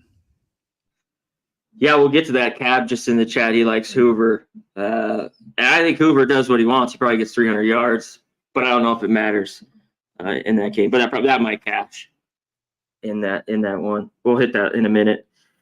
Yeah, let's get to it here.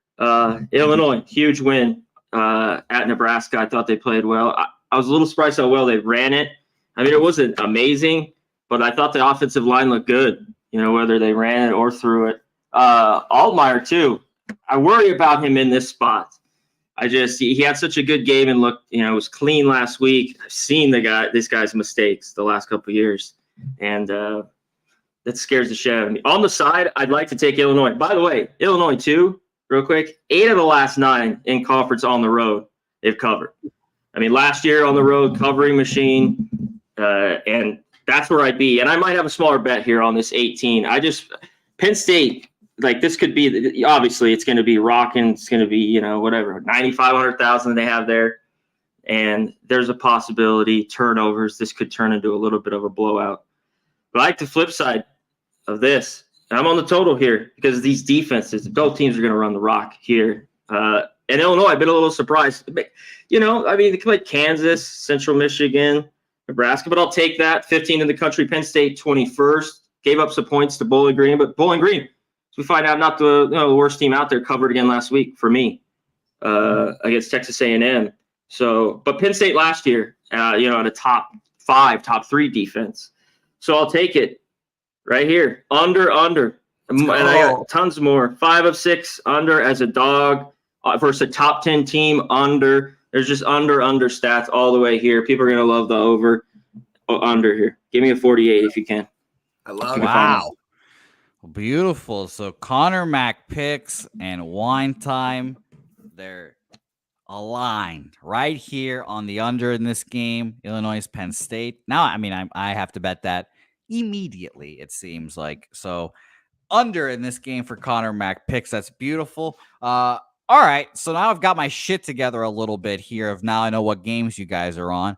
Wine, that was your final game here. However, you did kick off one game. Some people would call this a waffle, Wine. I will admit that. TCU, Kansas. And Connor is actually on this game here as well. So I'd like to hear real quick, Wine. What were you going to do? What were you thinking real quick? And then we'll shove you out of here and let you enjoy your post-birthday day.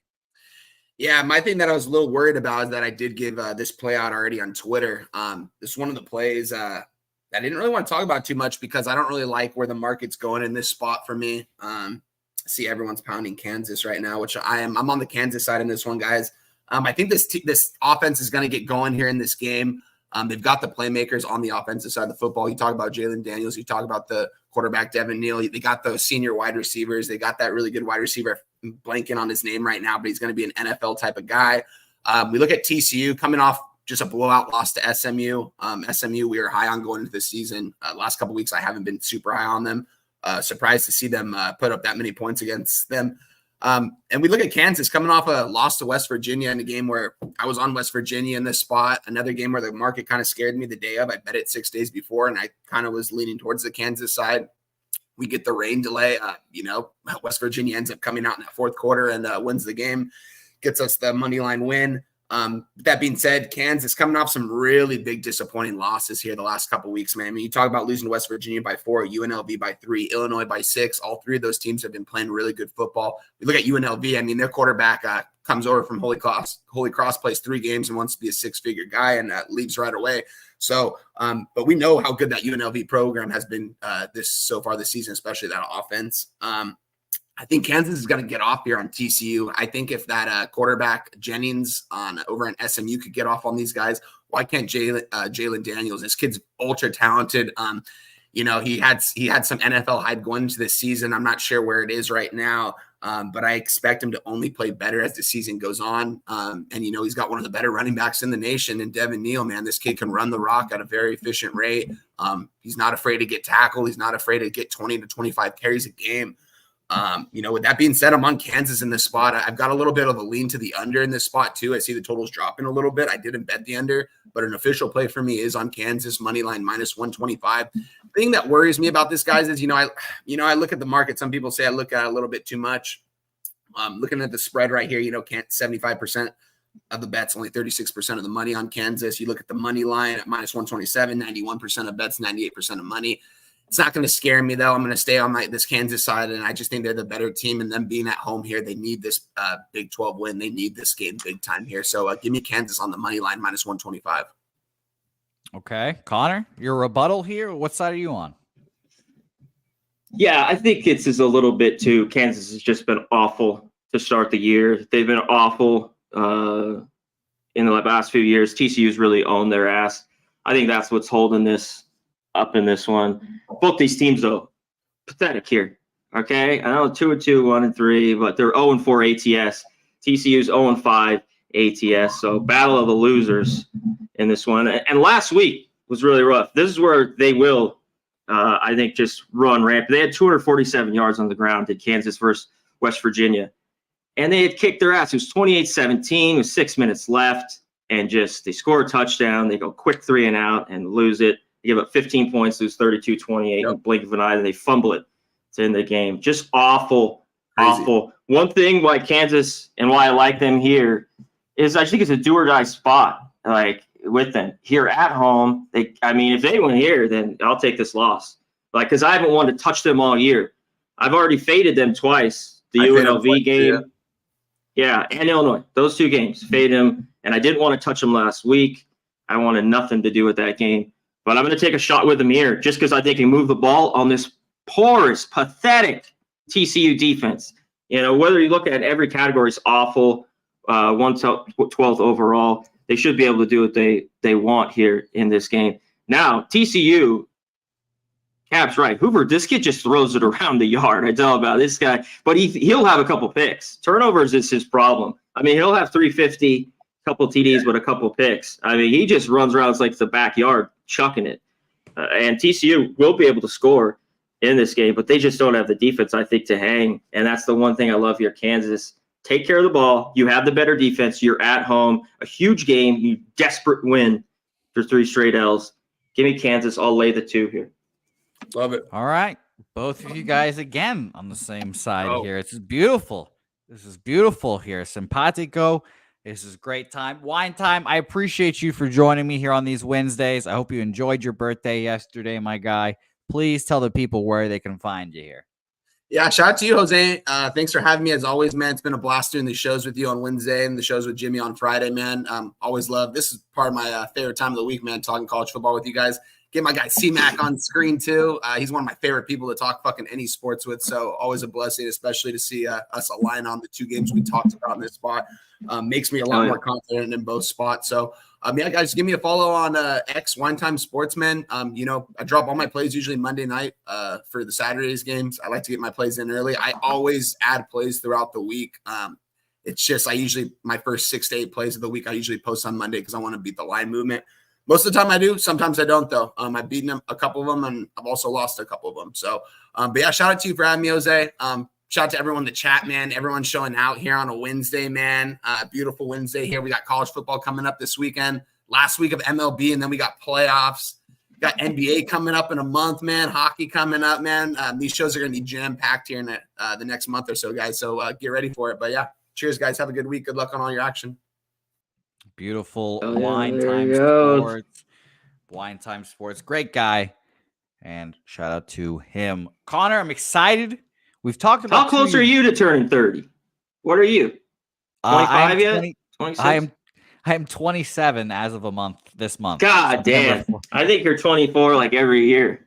All right, you're getting there. Shit. Yeah. I've known you too long. That's good. Hey, no, that's good. Thank you. I'm 24. I look like a young man. It's fine. I'll take it. It's very funny. When Wine Time is like, God damn, I'm already 30. I'm like, fuck, I'm only 3 years away. Gosh, shit. So it's very funny. So shout out to Wine Time. But yeah, 27-year-old man as of September 4th. Shout out to September birthdays here. But Connor, yes. We've talked about your games, a little bit of your games here. We've talked about almost all of them. There's one game that when you put this on your list here, Connor, I immediately was like, okay, I'm interested here. I'm very interested. I can't wait to hear you talk about this. Texas State versus Sam Houston here, Connor. Yes. I had my heart broken and stomped on by these Texas State Bobcats. I got a little bit of revenge when I watched them lose to Arizona State.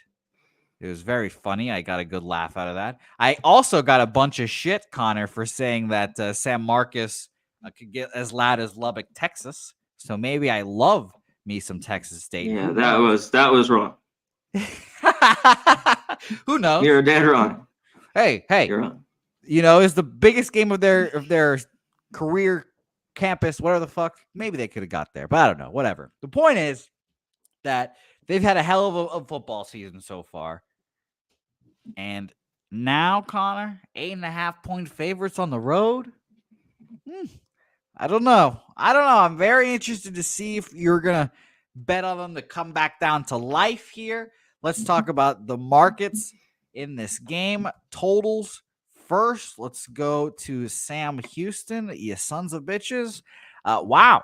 We'll talk spread first, actually. 47% of the bets on Texas State and 90% of the money on Texas State. Wow. Big bets on the lot of love.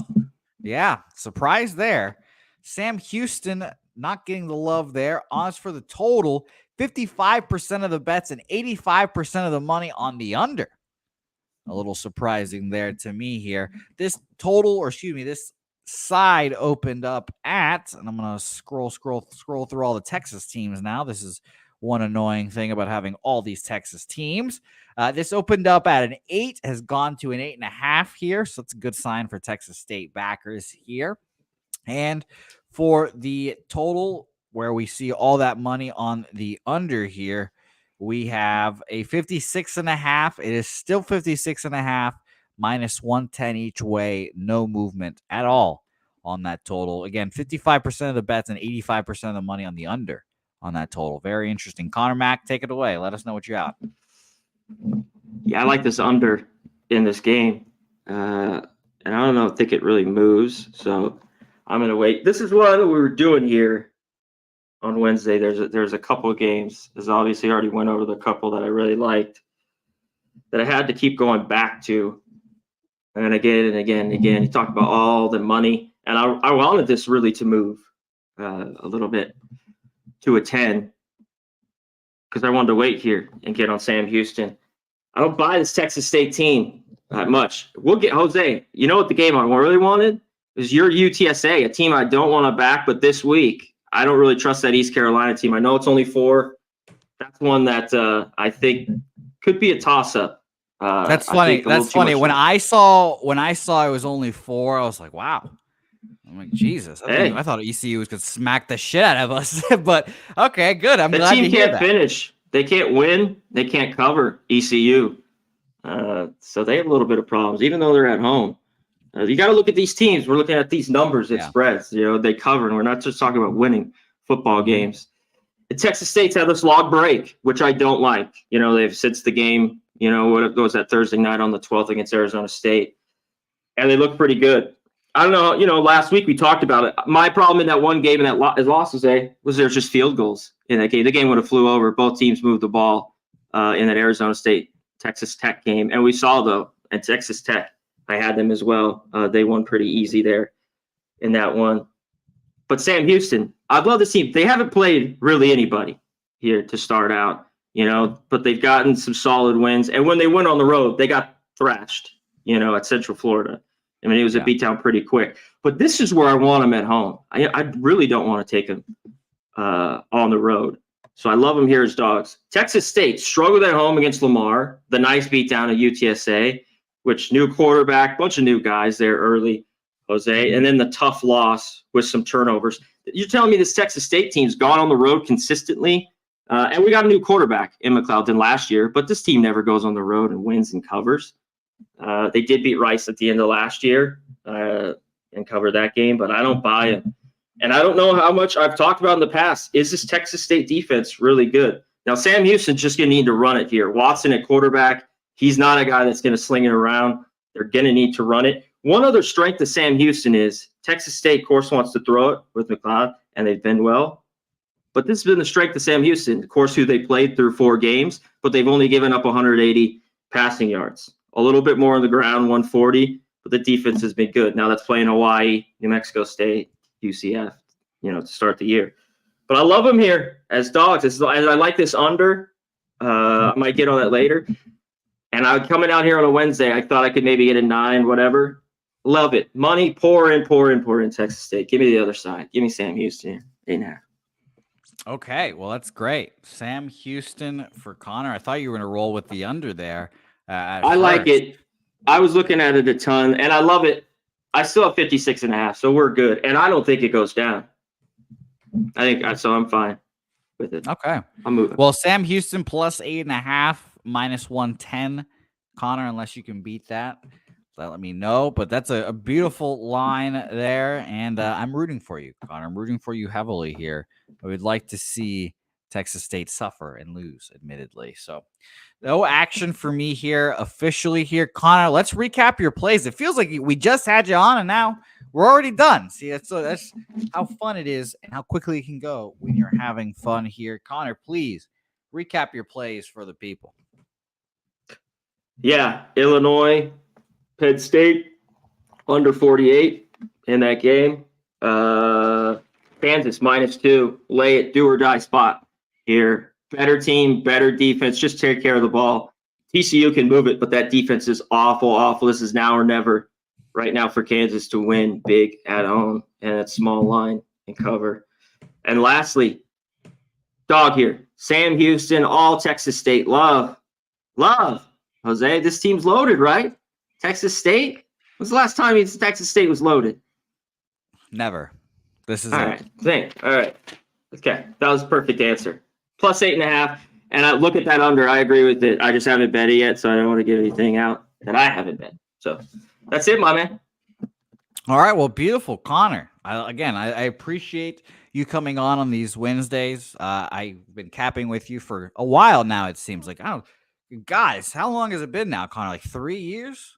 4 years. Jesus, 4 years. Christ. 4 years, Jose. Yeah. Oh, Connor, you once saw me as a wee 23-year-old little boy, 22-year-old little boy.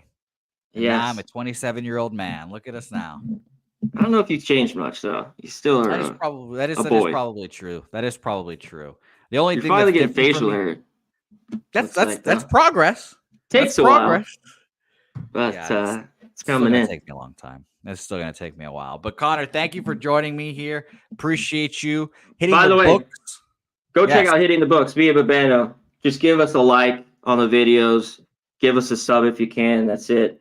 We appreciate it. Thank you so much. Shout out to the chat. I love you guys. As I say from the beginning, best goddamn chat in the goddamn game, hands down. You can copy it. Whoever wants to copy that, you can copy it. I'm out of here. Thanks.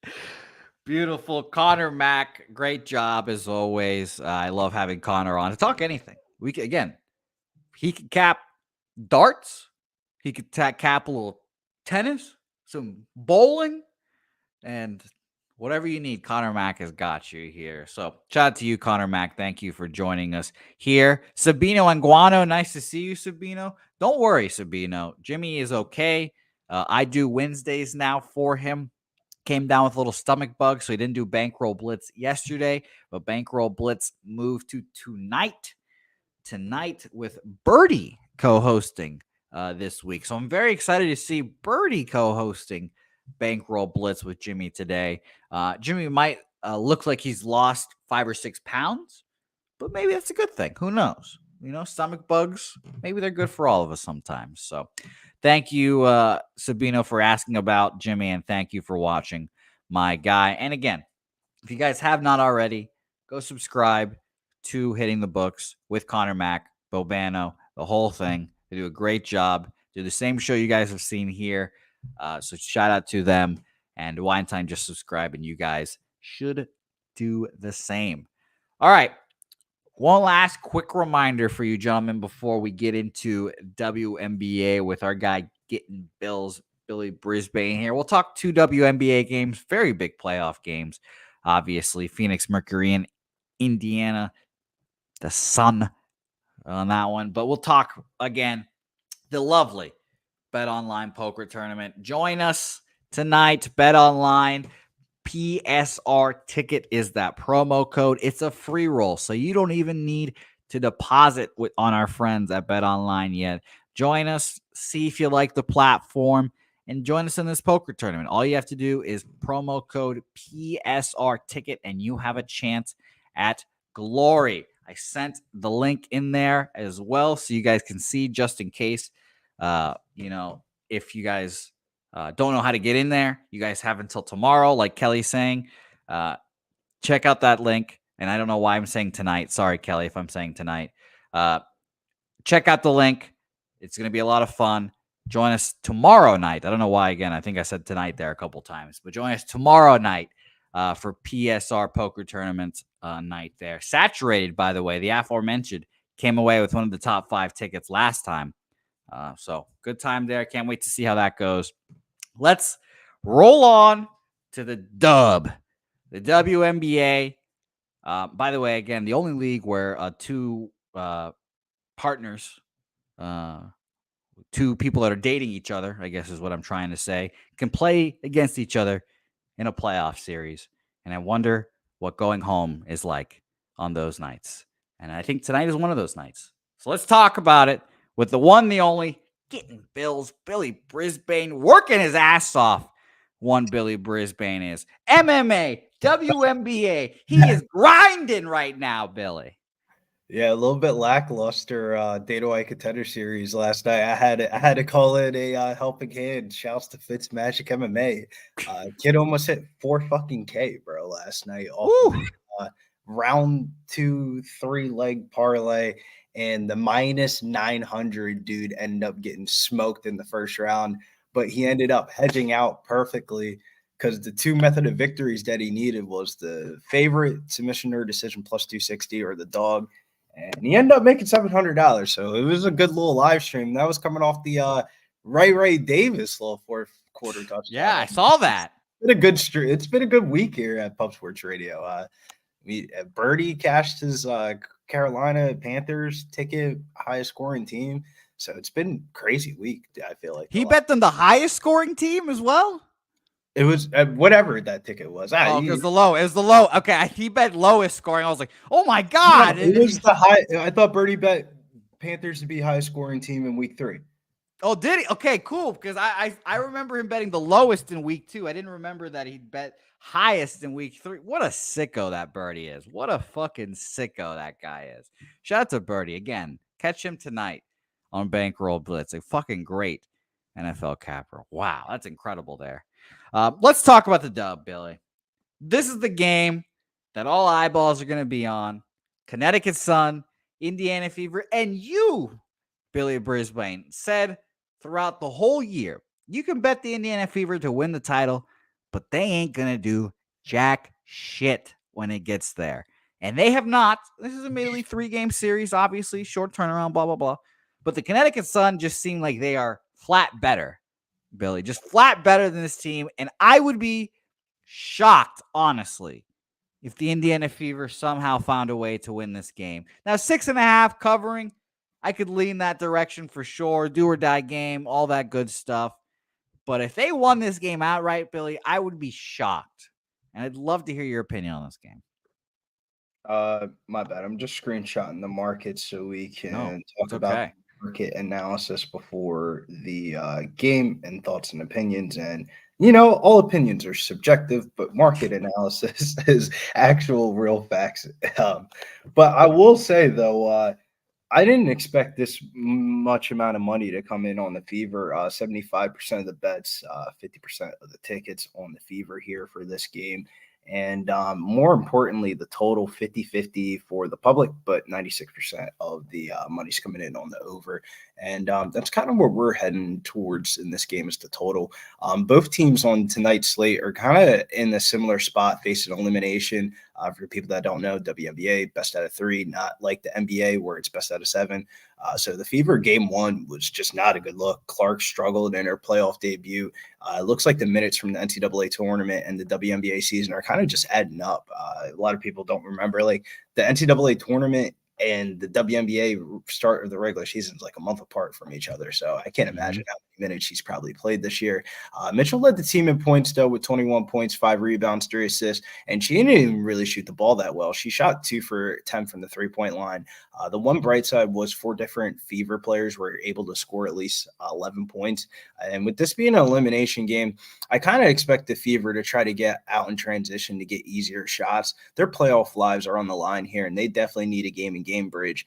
If they can get a game back in Indiana, who knows what could happen. But the Sun were able to dominate the Fever in game 1. They outscored them 25-12 in the fourth quarter with a legendary Marina Maybury performance. She had 27 points to lead the game, and Alyssa Thomas dropped the triple-double. 4 different Sun players were able to put up at least 12 points, and that's been the common theme for the Fever. Their defensive issues has been their Achilles heels for their upside.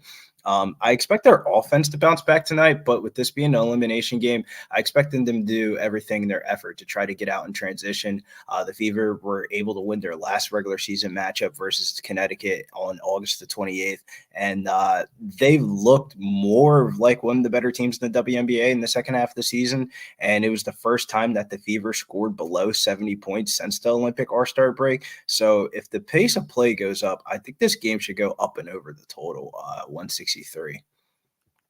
Wow. Okay. So an over here. And, it's funny. I obviously come from baseball. And when the playoffs come, it's under. So whenever I think playoffs, I think, under. So over here. Well, it's kind of like an elimination game. So my thought Yeah. process is, let's say the Fever are down by 6 or 7 points, bro. They're about to start fouling that like this 2-minute mark immediately. And the way the WNBA set up, they have like I forget what the exact term for it is, but you have you know how like you have timeouts at the end of the game? Mm-hmm. They have a special timeout that you can call where you can advance the ball to half court, but you can't go to the huddle, if that makes sense. Yeah. Okay. So that makes sense. So like, imagine somebody saying timeout and they said, all right, fuck your timeout, go to half court, and like you can't go to the huddle. It's basically like one of those. It just makes the game a little bit quicker. So I think the Fever are desperate here in every situation possible. They're gonna have to get out in transition. They're gonna have to get easy points. They're gonna have to, at the end of the game, they're gonna have to foul early. They're gonna have to do everything in their possible effort to try to win this game. Player prop wise, let's have some fun in the player props here. I guess this is what the people come for nowadays, the way gambling works. Got a 3-leg player prop parlay here, a little odds boost that I used on FanDuel, but it's 3 just player props straight up. First one being Kelsey Mitchell over 21.5 points, minus 102. Caden Clark's gotten the media attention for the team's success, but Mitchell's been having career highs in scoring, and Asia and her were the leading scorers in the Olympic post-Olympic All-Star break. In the first 12 out of her 13 games after the break, she scored 20 or more points. The Fever went 9-4 during that stretch. Mitchell always plays at a very fast pace, so the game environment kind of will create easy baskets for her in transition. Tiffany Mitchell had to leave game 1, and Mitchell and Carrington are one of the 2 best defensive probably combinations in the league. And Marina Mabry's game 1 performance is going to lead for her to play more minutes on the court, obviously, because she's scoring, but her defensive efficiency career-wise has never been good. So I think Kelsey Mitchell is definitely going to go over her point prop tonight. And then the second one that we're going to look at here points-wise is DeWanna Bonner. Old DeWanna Bonner here, 15-plus points. Straight-wise, that's minus 152, but that's going to be in the parlay as well. This will be DeWanna Bonner's 82nd WNBA playoff game, tying her with Lindsay Whalen for most of all time. She's 40 points away from Tamika Catchings and 4 3-pointers away from 100 playoff 3-pointers. She's been able to get off the quick starts. She scored 7+ points in 3 out of her 4 matchups versus the Fever this year, and it's the defensive matchup issues of the Fever that have really just led her to scoring. She had 10 points at the end of the first quarter. Then they switched to defensive coverages, and that's when Marina Mabry got hot, especially in the second half. I like Bonner's matchup here a lot. I think she goes over her point prop. And then the last one of the parlay here is Aaliyah Boston over 8.5 rebounds.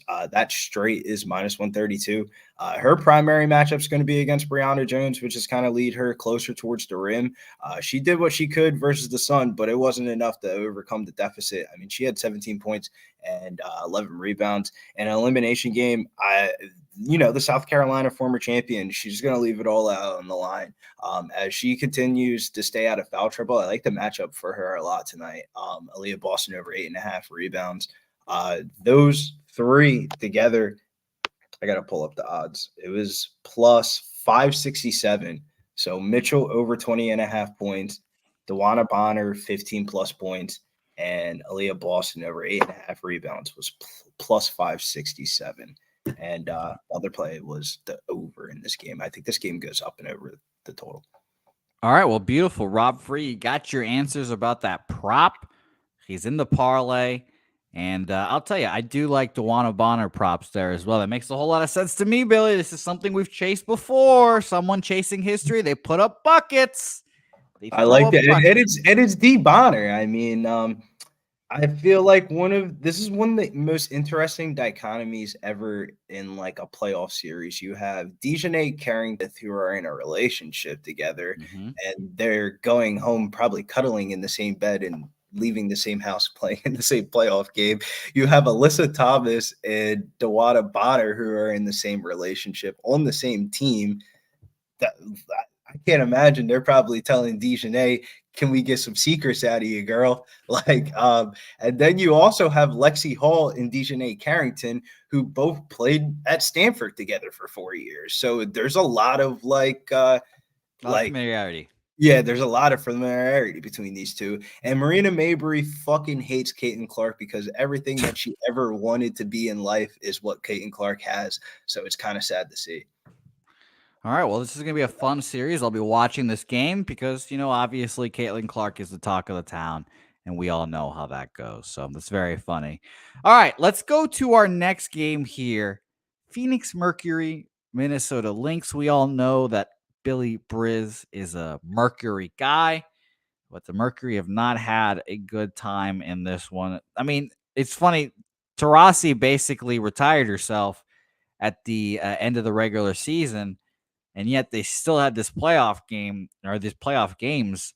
And it's just like crazy to see that she's like, you know what? Well, I mean, she probably knew that she was not going to play much, but Dunzo here. This total went from, or excuse me, this market went from an 8.5 to a 9 on the opener here.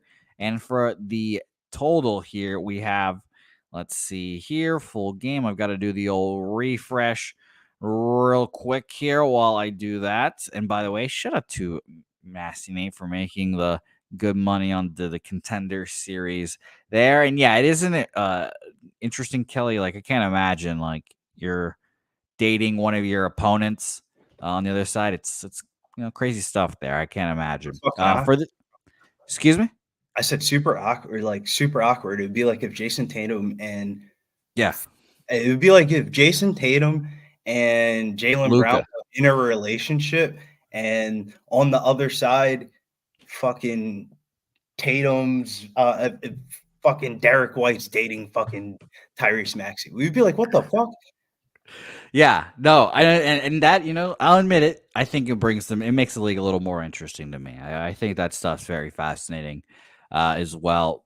Total, by the way, went from 161 to 160.5, got down to 160, but came back up with that half point. So it's interesting, Bill. I just mentioned how Tarasi basically retired herself, and she still has these playoff games left, but I'm assuming she's not playing much, and the Mercury might just get walked over. Keeping it being with you, bro, the way she's talking, I don't think she's about to retire, man. It's not like David just said, hey, Diana's retiring. She showed up at every fucking city and everyone's doing like some ceremony shit. I just think the Mercury are saying our time together. Okay. What you do after that, we wish you the best of luck. Yeah. Hey, your wife's still working in the front office, but you got to go. That's fucked. Imagine your wife like, you know what? We can't sign you anymore, darling. Her wife is the director of player development. Mercury. Penny Taylor, former Phoenix Mercury player herself. She and Diana Taurasi met each other when her first year that she played for the Mercury, and that's how they got in a relationship. She broke up with her husband, and DT stole her. Wow. What a story. Jesus. This is what the WNBA promote these stories. Oh my God. I did not know this. Okay.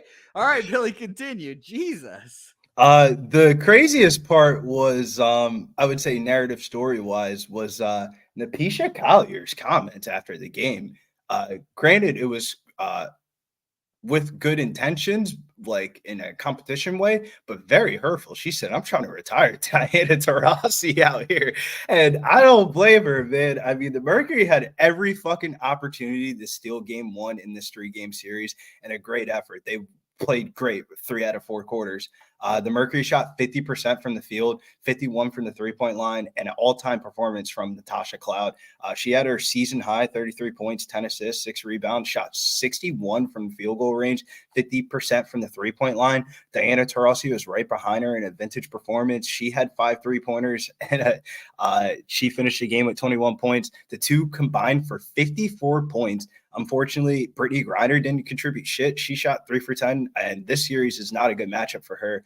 The Mercury are going to be reliant on their guards to have to compete in this game, but those are all-time performances from the Mercury, and they still couldn't string together a win. And that's been the theme for them. They can't get consecutive stops in clutch situations. The Lynx had a 13-point lead at the end of the first quarter, and the Mercury still bit back and laid down the fourth quarter.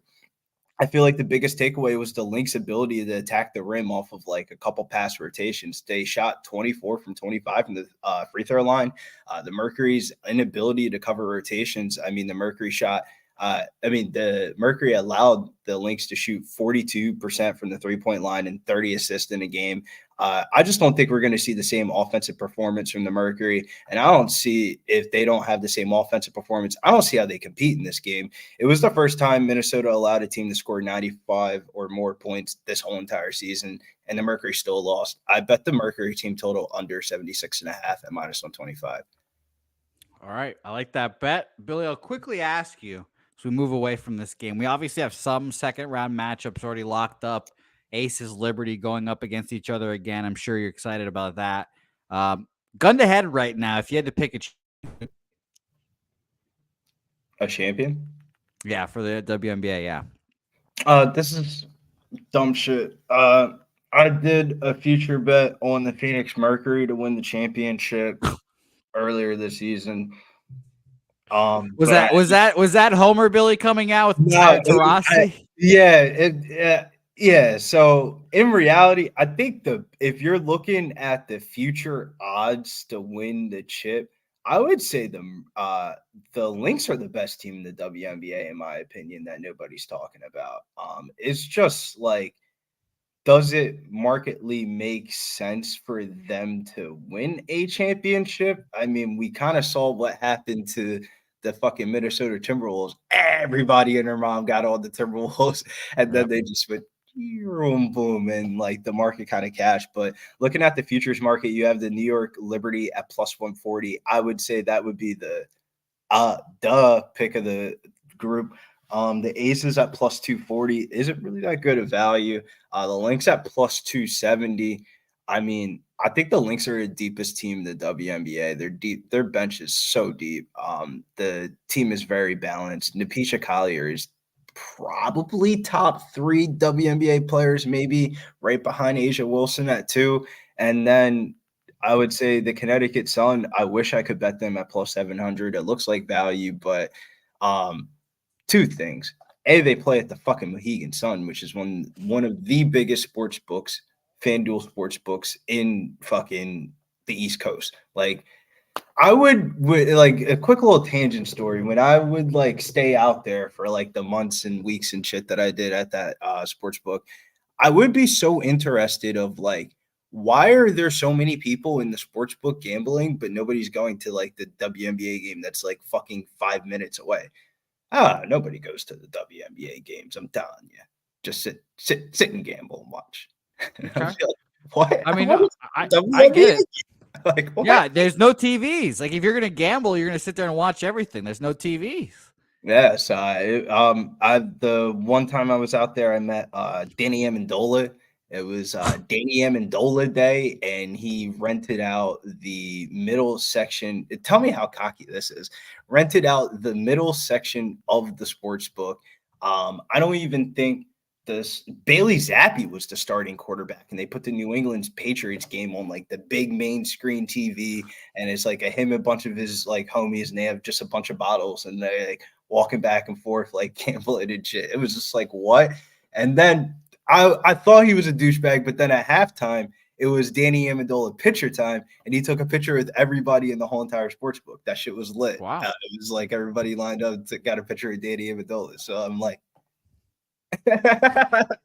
I try not to bring the picture up because I look pretty like I haven't slept in like 2 days. But I don't like betting on teams that their stadium is in a sports book. So like the Phoenix Sun are a prime example.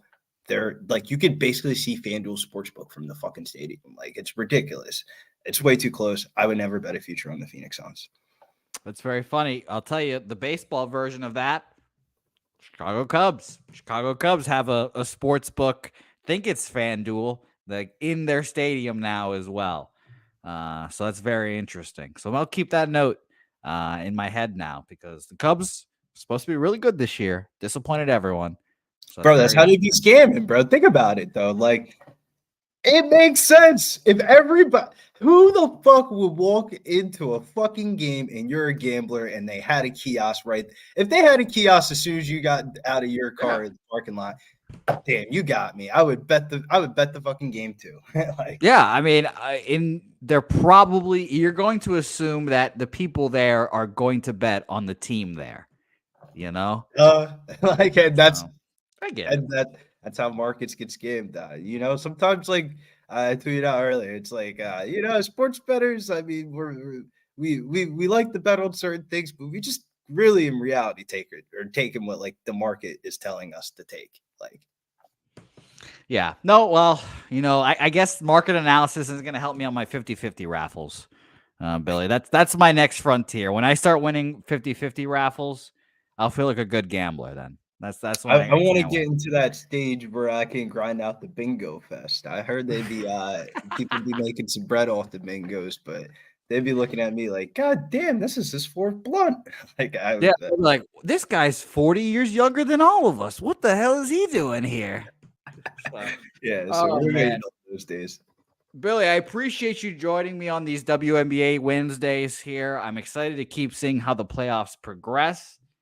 Before you know it, NBA is going to be here very soon. Man, we got a game actually next week, I believe. Next Friday is the first preseason game. Los Angeles Lakers versus Minnesota Timberwolves. Betting the Timberwolves. When that line comes out, I'm betting the fuck out the Timberwolves. I don't get one of those it's girls. I don't give a shit what the line is. If there's any of the players that I think are going to be playing, I fade. And I can fade. Yeah, I mean, Bronny's going to be out there running point. Fucking fade his ass. Even better, fucking Dalton Connect. Dalton Connect is older than Anthony Edwards. That's tough. I heard a stat, by the way. Joe Burrow is older than Sam Darnold. I was like, oh my god. I'm not surprised. Joey B he was in college for a minute, dog. Yeah. It felt like Sam Darnold was there for fucking at least 3 years. I don't know. It was just crazy to hear that. But enough of all this tangents. Billy, again, thank you so much for joining me here. Watch Billy, the Locker Room Talk podcast. Great as always. Billy, what was talked about this week? And give people a little preview about the podcast, I guess. Yeah, UFC El Paris. We have afternoon fights. We are delighted to this Saturday. Could you do it in a French accent? No, but there's a great clip in there. I'll tease a little bit, but I won't say what fight it is. But there's a fight where the way that it was set up, it went Mills, TC, and me. And Mills and TC are just talking about this underdog play. And I'm like, what the fuck are you guys talking about? You guys sound retarded. And they took high offense to it, and it turned into a scream tangent. So always good, funny content. Got to tap into the Locker Room podcast to see which fight that was on the main card. All right. Well, beautiful, Billy. Thank you as always. We appreciate you, my guy. And I'm glad we caught that last little sneeze there at the end as well. It's very funny. All right. Great show as always, lads. Again, do not forget Bankroll Blitz tonight. Tonight here, Wednesday night, Jimmy the Bag is recovering from a stomach bug, and hopefully he'll be ready to go tonight. A few reminders, and one I almost forgot about. Thank you to Jeff Slaughter for reminding me. If you guys like trading cards, sneakers, we are Pub Sports Radio are going to be helping host a card show, the Alamo Card Show. Look at the dates there. You have plenty of time to prepare. It's in November. Come on down. A lot of good trading cards. Shoes will be bought there. If you guys are looking to unload something, this could be the opportunity to do so. So tap in with us. Then November 16th and 17th. If you're a vendor, you want to come on down, spots are still open as well. So tune in for that. We'll be doing live shows there as well. I'll be down there at the very least, betting with the bag. Whatever we'll be doing, I'll be doing live from down there. So it'll be a lot of fun. And do not forget our poker tournament tomorrow. Not tonight, tomorrow. Thank you, Kelly. Tomorrow, it's going to be a whole lot of fun. PSR ticket right there. It's going to be a whole lot of fun. Billy asking, when do the horses run again? Billy, we will do them tomorrow probably. We'll probably start doing them Thursday, Friday. Again, we've had, obviously, this last week, I was doing them. So I was going to have to do it solo, so I was juggling too many plates, so I couldn't get that down. Or done, I should say. So we will probably do them tomorrow and Friday. So Jimmy and I could do them together and call them together. So that is the plan as of right now. So yes, $50 horse races. Don't worry, still there, still rocking. And Billy, thank you for asking, and thank you for being here, my guy. Kent Davies in here, Kelly Sancho, Joseph Gomez, Joseph Alvarado, all you guys. Dutch joined in for a little bit. Thank you, Dutch. Nasty Nate, Andrew G, Am I Lying? Skunts Blaster. Skunts, by the way, still have the graphic ready for you. It's not a moving image, but I do definitely have that image ready for you for whenever you drop your Skunt Blaster plays of the day. I'll update it as it goes. So thank you, Skunt, for watching and everything as well. Kelly, oh, trust me, I was there, Kelly. I was rooting for you, buddy. I was awesome to see. I was glad to see you win that horse race, my guy. It was great to see. But thank you, everyone, who watches. Tune in later tonight. It's going to be a lot of fun later tonight. Bankroll Blitz with Birdie joining us as the co-host. So thank you guys all for watching, as always. My 2 plays here today, Seattle and Oakland. Money line. Let's have a day, and let's go get it. So say hey, and we'll see you guys next time.